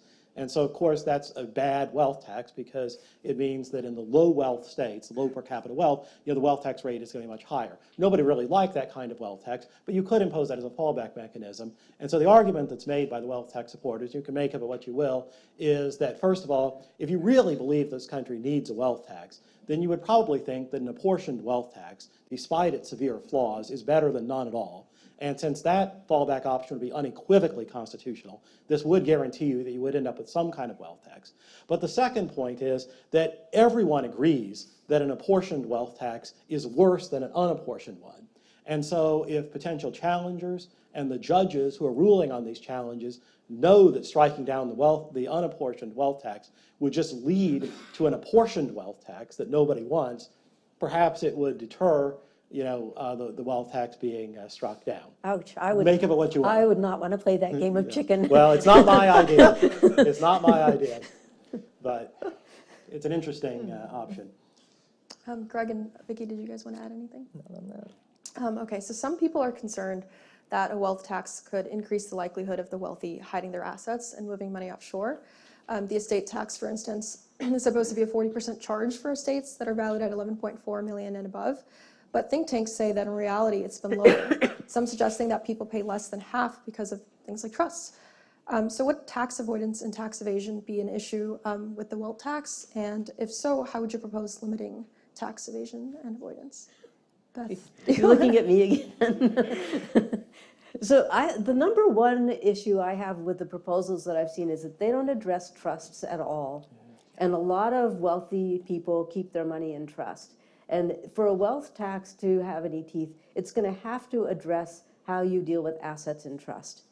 So in thinking about that, what I was thinking is that I think I would apply a wealth tax to the trusts themselves, because any rules that you set up about, well, let's attribute this wealth back to the person who put the money in trust, or let's attribute it to the beneficiaries, seems like the impact of that tax is going to fall in the wrong place. So I would just say trusts are subject to wealth tax, and trusts have to pay, over whatever, over whatever level, have to pay the percentage of tax. And then the question is, what kind of multiple trust rule do you have? Because if people can avoid that by setting up multiple trusts, then they will. And we've got lots of multiple trust rules in the tax code already, and we would just have to develop rules to determine when you aggregate trusts to meet the threshold. Or alternatively, we just say money in trust is subject to a different threshold. As we do with the income tax rates, we still have we have the same progressive rate table for trusts and estates, but we compact the rates so that you hit the top rate at a much lower income level. You could compact the wealth tax schedule that applies to trusts and say that because the money's in trust, it gets taxed at a much lower level than money that's held by individuals. So I think there are many ways to address that issue, but there really needs to be more discussion around the question of what do you do with money that's in trust. Foundations would be another issue, right? They would be, and then I think that raises a more philosophical question about whether you want to tax money that's set aside for charity or not. Just a little follow-up on Beth, that internationally, one of the huge issues around that's in train around the whole global forum and exchange of information and transparency sphere is the disclosure of beneficial ownership, which is obviously a huge issue for the income tax as well, particularly with offshore assets and trusts. And that was all given a big spur with the Panama Papers and the Paradise Papers, when we saw to some extent how much and who had those assets and the hidden income. So just to say, I think it would appear that there will be much greater, at least disclosure of beneficial ownership going forward, which would help presumably with administration, if not with the exact rules on how to tax trusts. I would sort of agree with Beth that you're really going to have to tax the trusts, and there's certainly ample precedent for that. I don't know how that fits quite with direct taxation and apportionment and constitutionality, but I leave that to others. I'm not talking about the U.S. that much here, but I think there is definitely a move toward much greater, at least disclosure to tax authorities, not necessarily public disclosure, though there's a call for public disclosure of beneficial ownership. And I suppose there's a precedent, going back to the foundation question, for imposing taxes on extremely high endowments of 501c3 institutions. There is now. There is now. Greg, is there anything you wanted to add? I'll just add one point. I think we've talked a little bit about incremental versus more fundamental reforms. And I think some of the fundamental reforms sort of pick up incremental reforms as you do them. So a mark-to-market system sort of limits step up in basis as a mechanical result. But I think there are also reforms, and this is particularly true in the area of trusts and charities, where there are sort of long-standing proposals for incremental reform that you would also just want to include in a proposal like this one. So you might think of things like gift taxes on C4s, 5s, and 6s. You might think of things like limitations on grant or retained annuity trusts and CLATs, and sort of things like that in this area that all go to this point. I agree completely that you would want to apply the tax to the trust itself, but then you have sort of a companion set of proposals that are frequently talked about, and where a lot of thinking should be directed, that also builds out exactly what that means in these contexts. So we've got about 5 minutes left, so I want to squeeze in 2 more questions. So if we turn to the global stage, Vicki, I know you sort of talked about the different ways that other countries have tried to tackle a wealth tax. So both wealthy and low-income countries have tried to implement this or implemented it and then repealed it. So what could the U.S. learn from these other countries when it tries to come up with a wealth tax? Well, certainly, as we've been saying, one thing the U.S. should learn is that this works a lot better if you don't have a lot of exemptions, different rates, thresholds. I mean, you really need a broad base, and you need to try to limit loopholes, potential loopholes, as much as possible, and it will work a lot better. The U.S., as also has been said, is in a better position than many of these countries because of taxing on a citizenship basis. One thing that the OECD, in fact, has said that a potential underminer to all the progress in the Global Forum and the International Exchange of Information, et cetera, is the increasing prevalence of citizenship by investment schemes in which people can buy citizenship in certain countries for a certain amount of money. The price is being bid down with competition. And that is something that tends to undermine the potential for enforcing these things. It makes it more difficult to have effective recognition of beneficial ownership and of actual citizenship or residency. But so the mind of man is very ingenious, or the mind of governments that need revenue are very ingenious in that sense. Low-income countries, low-capacity countries in terms of administration, are only now probably, they have a very hard time with capital, locating and taxing intangible capital. But progress is definitely being made on taxing real estate in lower income and low capacity countries, and that's probably where they're actually most headed at the moment, or most potential increase. I mean, an interesting fact, and I'm not sure how it relates to our discussion of international wealth taxes, is that the US is at almost the very top of countries in terms of how much it is able to raise from real estate, real property taxes. The Anglophone countries, advanced Anglophone countries in general, raise much more than the continental European countries, and for whatever reasons may lie behind that I'm not sure whether that indicates that the U.S. could do better with a net wealth tax than some of the other countries have done or not. But it would be interesting, I think, to explore that at greater length. There's definitely a lot to explore. One other question for you, Vicki. Because you kind of alluded to this too, how might global tools like the OECD's Common Reporting Standard play a role in all of this? Well, I think, as I was saying, the Global Forum and the exchange of information, the automatic exchange of information standards have a huge bearing on this. For other countries, FATCA should presumably have a huge bearing on it for the U.S. The Common Reporting Standard relates more to large corporates, and so that may not have so much to do with this.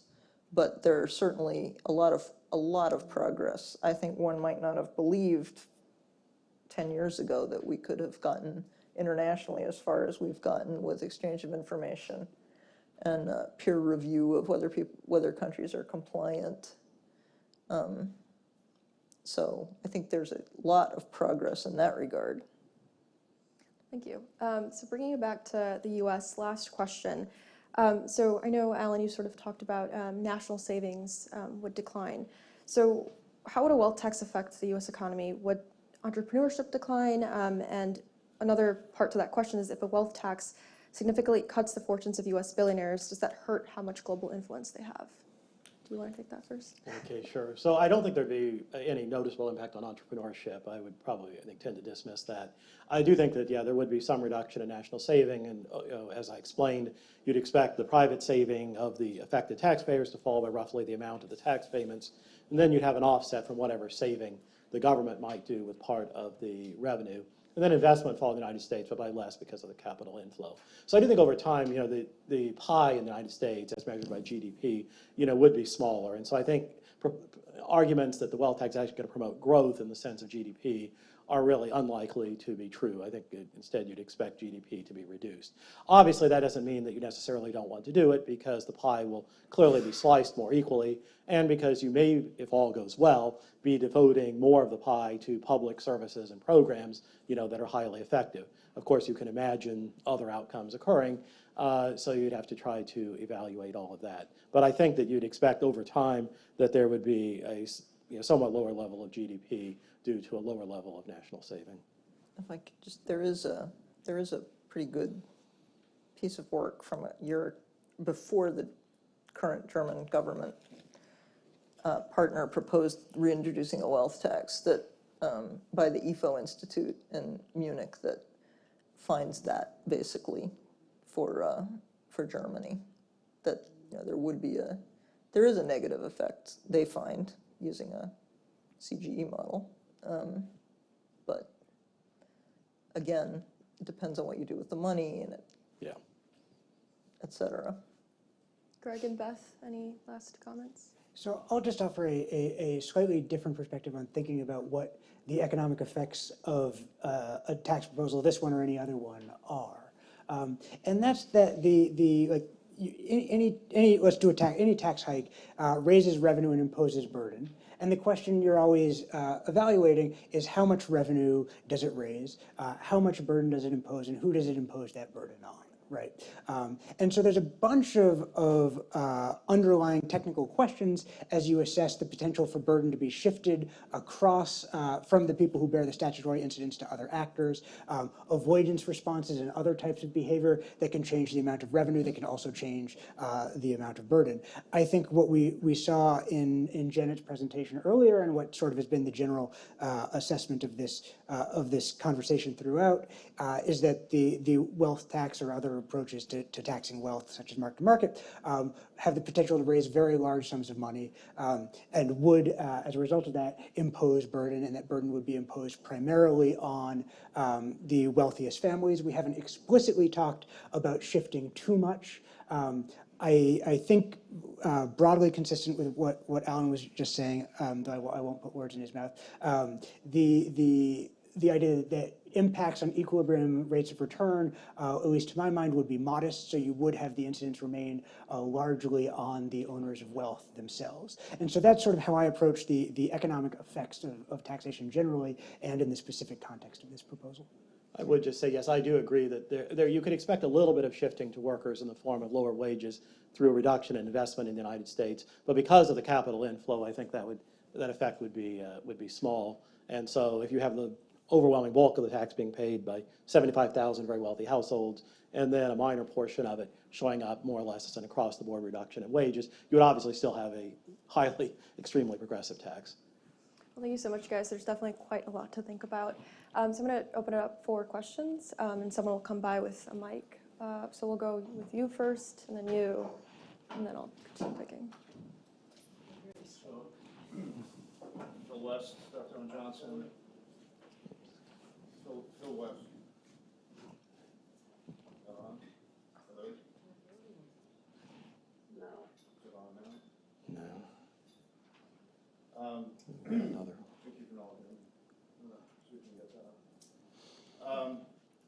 We've got another one coming. Is that working?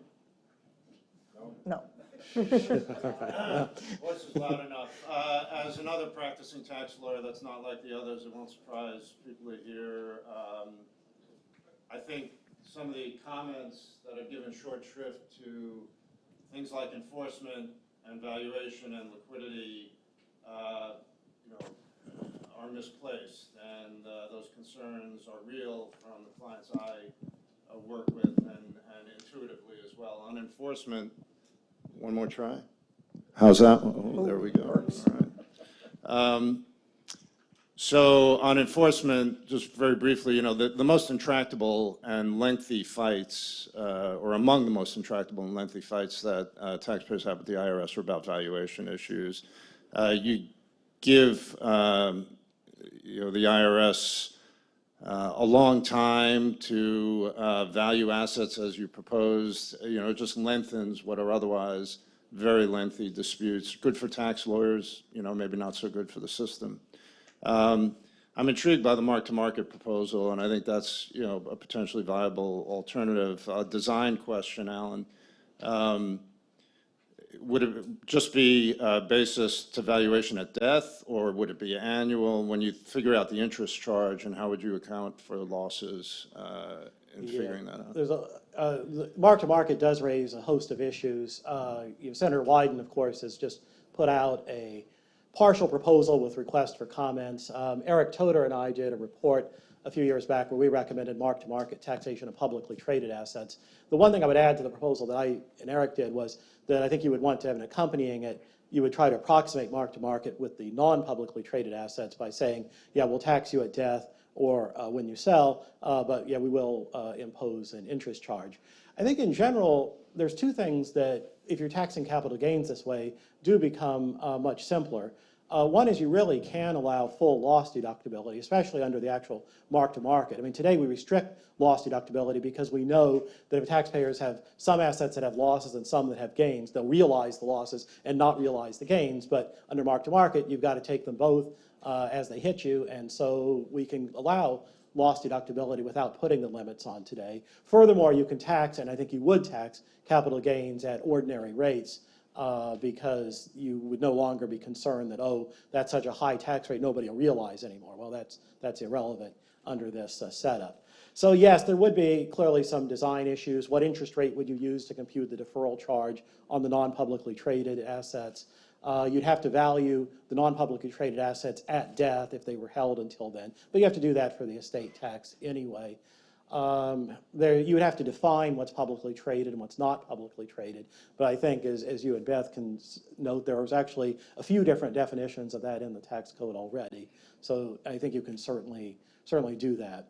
I don't know whether there's anything else. If it wasn't annual for the non-publicly traded, I think that addresses some. Yeah, you'd wait until it was sold or until the person died, and then there'd be an interest charge. Now, I think Greg would point out that that still does have the undesirable feature that taxpayers could time their realizations to years when the rate was low. And that's something that you wouldn't get under the pure mark-for-market, which is why the mark-for-market is better in the context where you can use it. But of course, you can really only do mark-to-market for things that are publicly traded.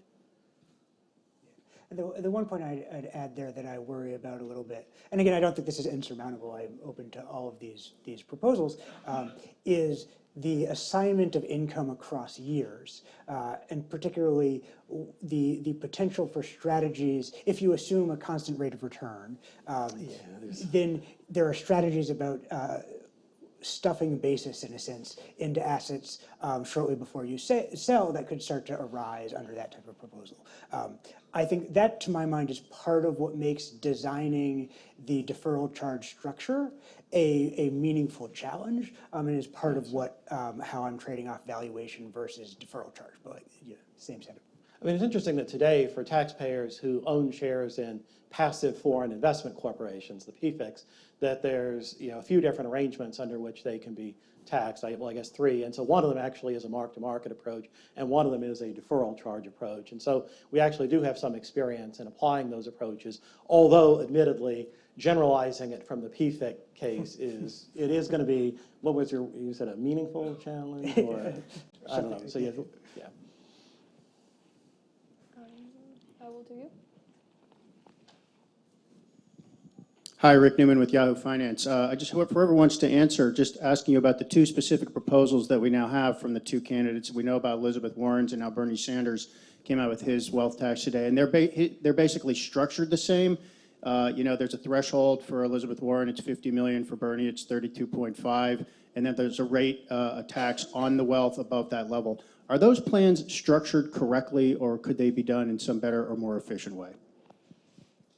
In fairness to the people here on the panel, it's really been as we've been sitting here that Senator Sanders came out with the details of his plans. So I don't know if any of you have been having the chance to check your Twitter and account, but I feel really sad that he's preempted the coverage of our event. I'm sure that was on purpose. But for those of us who didn't have the advantage I had of following Twitter while I was down there, his plan announced this morning has, a similar structure in terms of not having a threshold, in his case 32 million. What is unique about his plan, and I haven't seen this in my studies of other countries, is that he has 8 tiers and that the rate goes up progressively. So yeah, that's a good one, but Vicki, you haven't heard it yet. So it goes up from 1% to 2% and so forth until it gets up to an 8% tax above $10 billion. Now, I don't think I'm ever going to have $10 billion, so I'm not too worried for myself. But this is a whole new, brave new world with this tax. And I think at that point, you're not only going to be concerned with the issues of avoidance and evasion, but this might have real effects on the economy. Alan, what about an 8% wealth tax? I mean, the wealthiest but still. Yeah, well, the income tax equivalent rate obviously is well over 100% in that context. And of course, you can tax capital income at rates above 100%. I mean, it may or may not be wise to do so, but it is fundamentally different from taxing labor income at a rate above 100%. Because if you tax labor income at a rate above 100%, nobody is going to do any work. I mean, you would always like be a volunteer, even if you felt like you actually wanted to put in the effort. You clearly wouldn't want to get paid if you were going to be taxed on more than your pay. In contrast, people would still save to some extent, even if capital income is being taxed at more than 100%. It's not as if saving gives you nothing. You're still getting back, you're getting a negative after-tax rate of return, but you're still getting back part of your principal to consume in the future. So in that sense, okay, you can tax capital income at rates above 100%, which means that you can impose annual wealth tax rates that are higher than the annual rate of return.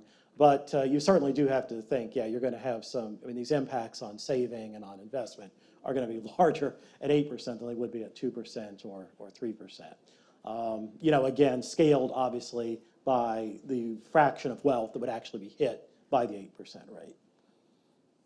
A few people. Yeah, a few people. I mean, so for example, any public figures who may at some point in time have asserted that they had net worth above $10 billion, we will have to see if they would continue to maintain that claim. If they, you know, were to find themselves facing this tax. I think it's that hand over there. No, we'll come to you after. Emil Sunlick. There seems to be broad consensus on the panel that if we're going to have a wealth tax, it should have a broad base. But now let's put yourself at the table trying to design one of these wealth taxes. What exemptions would you want from a practical point of view, and what would you want to concede up front because you think politically you're going to have to? So, you know, I might exempt closely held farmers. I just don't want to take them on. I would probably say... Closely held farmers with assets of $1 billion? Well, probably. You just give up on the farmers. The fact that a tax proposal doesn't effectively tax the farmers has never been a good argument to oppose a tax proposal. It's because my clients will all go buy farms if you do that. There'll be a lot of billionaire farmers. Yeah. So I probably would exempt principal residences, maybe pensions, assets up to some point. But I'd just be curious what other people would foresee as exemptions from a practical proposal that you'd actually be prepared to submit to Congress.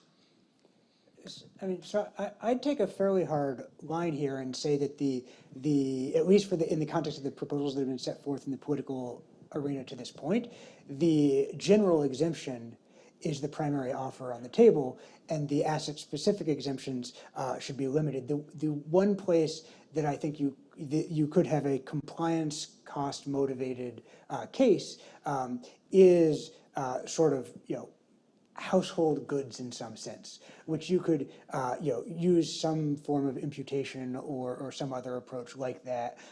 You see, and you see, in some countries those are in the base, in some countries they're out of the base historically. But you could do something like X% of your wealth and don't tell me about any personal use asset that is worth less than $100,000 or something like that. But that's, I think, the only place I would be inclined to offer something. Yeah, I think certainly most economists would say if you're going to do a wealth tax, you really do want to resist these exemptions. And the question of what would be politically demanded, you know, I don't know. I do think, as Greg indicated, that the higher you make that threshold, I think it should diminish to some extent the pressure for asset-specific exemptions. So yes, again, if you were starting the tax at, you know, $1 million, then there would be farmers saying, oh, you can't, you know, let's not tax the farmers. But if you have a threshold of more like 50 million, you know, then maybe the farmers' appeals would get less traction. So there's two hands. We'll just both of you. You want to just both give your questions and then we'll answer them at the same time? When the income tax was introduced, it hit probably only the top 1% of incomes in this country. Is there anyone on this panel who thinks if a wealth tax was put in place, that the threshold would not speedily be lowered and the rates speedily increased? Well, it depends on how much revenue it can drive. I mean, I think perhaps a greater chance of repeal than of an expansion. Why? It depends on the political makeup. I mean, again, if a reason to do I keep saying welfare. If a reason to do a wealth tax is to curb political power, but you still maintain them as the richest, then they will have political power to decline it, to fight against it. There's just also the administrative arguments, you know, because of the difficulty in doing it. But if I see $1 trillion coming in, you don't think there's pressure? I don't think you're going to that see $1 trillion. I want $2 trillion? Yeah, I mean, that is our 10-year estimate, and certainly it does give that emphasis. But as I said in my presentation, I have not accounted, that's not that assumes full implementation. Getting to full implementation may take a while. And it's in that period of time that people's hearts are broken and disappointment sets in, and it becomes easier to repeal. And maybe the comparative model really shouldn't be the income tax, but if you instead compare it to the estate tax, if you look at it over the 100 years that it's been around, was pretty steadily imposed on a very low percentage of estates, and now in the most recent years that percentage has declined significantly. So if that's the pattern that wealth tax would follow, then the answer to your question would be no. It's hard to predict, I think, depending on political developments. I guess I would offer two thoughts. One is that speedy expansion of the tax might be unlikely just from as an administrative obstacle, that if you increase the number of these returns that are being filed and audited each year, that is a significant administrative challenge. I'm not sure you would see rapid expansion.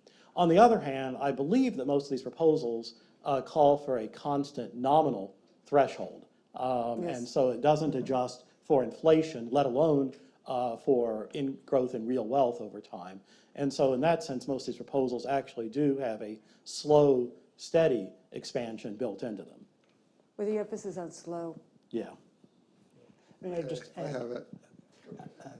two additional points here. One is the ongoing debate about the SALT cap enacted by the 2017 Tax Act, which does not make one think that Congress is running out to raise taxes on people. And the other is that historically, a major driver of expansions of the tax system has been wars at a very large scale. I don't know that I'm going to sit here and prognosticate income tax reforms in the next World War, but I think that is the political context in which we have historically seen major changes in the tax system. So I think that's the on top of the general sort of it's far from clear that the pattern on all taxes is more, but also the context where taxes have shifted in that kind of way has been in sort of major political events in that sense. I have a question which sort of addresses some of the issues that Alan has been talking about, and that is the objective of this in the first place.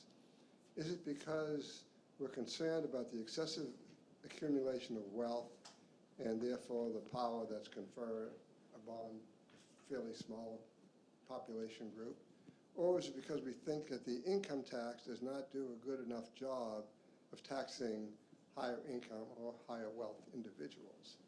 And if it's the latter, is there something more along the lines of what you've been talking about to backstop or improve the income tax, perhaps with the state tax reform? Or if it's the former, then you're not as much concerned about the interaction of, let's sort of higher income equivalent tax rates when you impose a wealth tax. So it seems to me that the key issue is really what's behind this in the first place. I think that really is right. If your concern just is that the income tax system doesn't reach a lot of these returns, mark-to-market and deferral charge on the non-publicly traded assets is really going to address that. The political power thing, I think, is part of the concern that actually motivates wealth tax supporters. I'm somewhat dubious of that rationale, both on normative grounds and empirical grounds. On normative grounds, I'm not sure you can say okay, the wealthy obviously do have disproportionate political power, but so do other groups and institutions, universities, the media, and so forth. Can we say in a free society that one of those is inherently, better or worse than another? Furthermore, it's not clear to me that the wealth tax is really going to make much difference in the allocation of political power anyway. I don't know there. I think you're exactly right that if you dug in on exactly what the substantive motivation was, that could take you in one direction or another. At the same time, as is the case with basically any proposal, the set of people who support any one of these things aren't necessarily supporting it for the same reason, right? And so you'll have people who are motivated by the power theory, you'll have people who are motivated by revenues, you'll have people who are motivated by income tax reform, and it's not that any one of those constituencies is the better or dispositive constituency. Yes, yeah. So I'm working on a paper on this, but I can't, there are too many issues to anticipate. It's going to give me some food for thought. The only thing I would say is that I think the distinction between wealth tax and income tax is, as a lot of people have said, is not really that clear, and you can kind of convert one into another, and you might want to do that. So I'm going to just ask a very, very specific question about one of your slides, Janet, which had to do with the compliance and on different kinds of assets.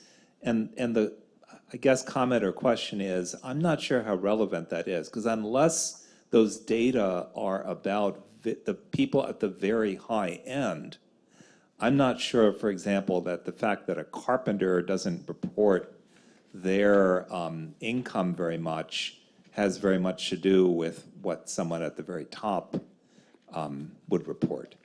So that's sort of my question. Sorry, I was thinking about my father's clients who did tend to be carpenters. Maybe they're very wealthy. No, they weren't. As a result, neither was my father. I think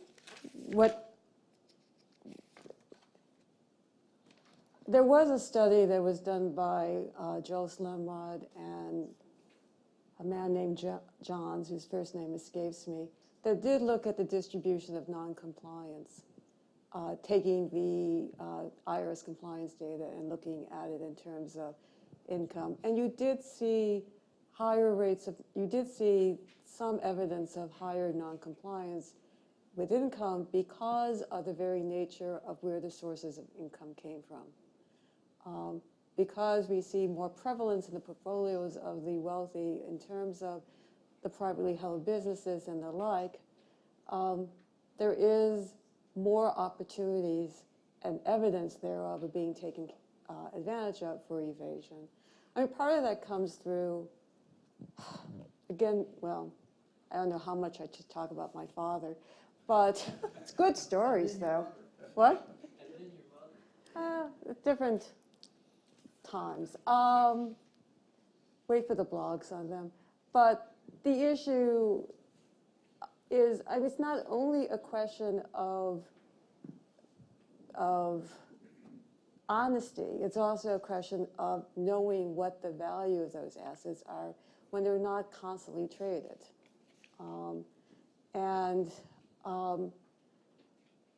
It may be easier the more partners you have in terms of getting an honest appraisal of the value of the business. It gets much more difficult when the business is controlled by a person or, say, a family, without naming names of families.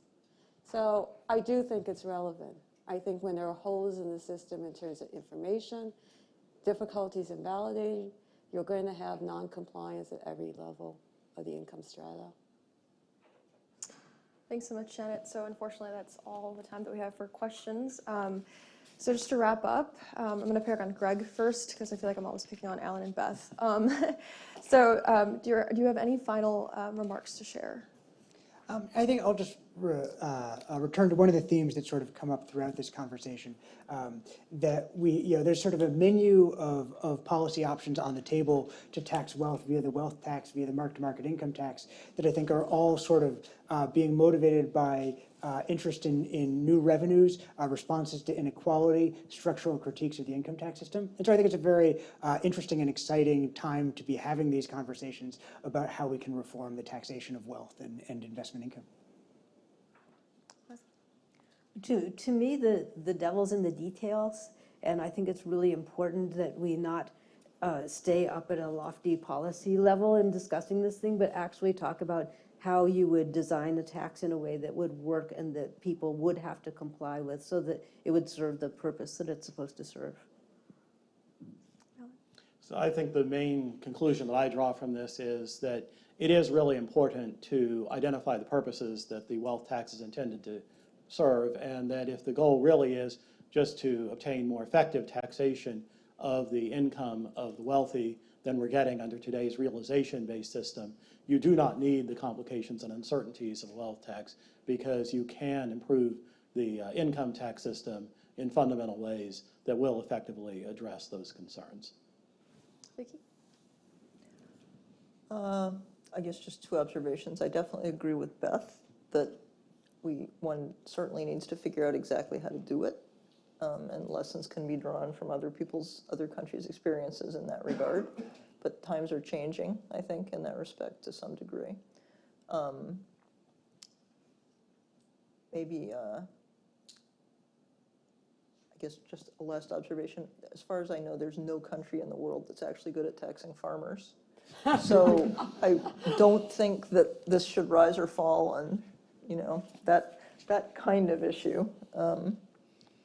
And I think some of the other remarks that were made earlier about, and I think Greg's remark about rough justice being a way to go could be said perhaps of our whole tax system might profit from a little bit of that. But certainly that's a way that countries with less capacity than ours have to go. So, Janet, do you have any concluding thoughts? Yeah, I was told recently by one of the well-known advocates of a wealth tax, the statement was, Janet doesn't like anything. Which is not true, because everyone who actually knows me knows how much I like chocolate. But I do want to end it with what will surprise people is a relatively optimistic statement, because that really threw me. And also talking to Ian earlier this week also made me rethink some things. And that is, yeah, this is difficult. But if I were still at Treasury and I was working with the IRS, first in my role formerly at Treasury, and David is smiling because he knows what would happen, I would be tasked with going over to the IRS and convincing them that we had to do this because it was the president's policy, whoever that president might be. And the reaction I would get from the IRS would be, Janet, can't be done, we need money. And then they would get it done. And in this instance, it would take a while to get it done. And you do fight the struggle of how long it would get done and how much political will there would be continued to do. And while we have all expressed concerns about the details, perhaps if it was the policy of the land, the IRS and the Treasury Office of Tax Policy would make it work. Beth smiles, but those were the days, weren't they? Well, thank you guys so much for sharing all your thoughts and for the audience for patiently listening and asking questions. I think I'll turn it over to Mark. Thanks for everybody for attendance, and please join me in thanking Ian Simmons, Jenna Holtzblatt, our incredible set of panelists, and thank you all for your attention and for staying here for the entire time. And we look forward to seeing you at the next Tax Policy Center event. Thanks a lot.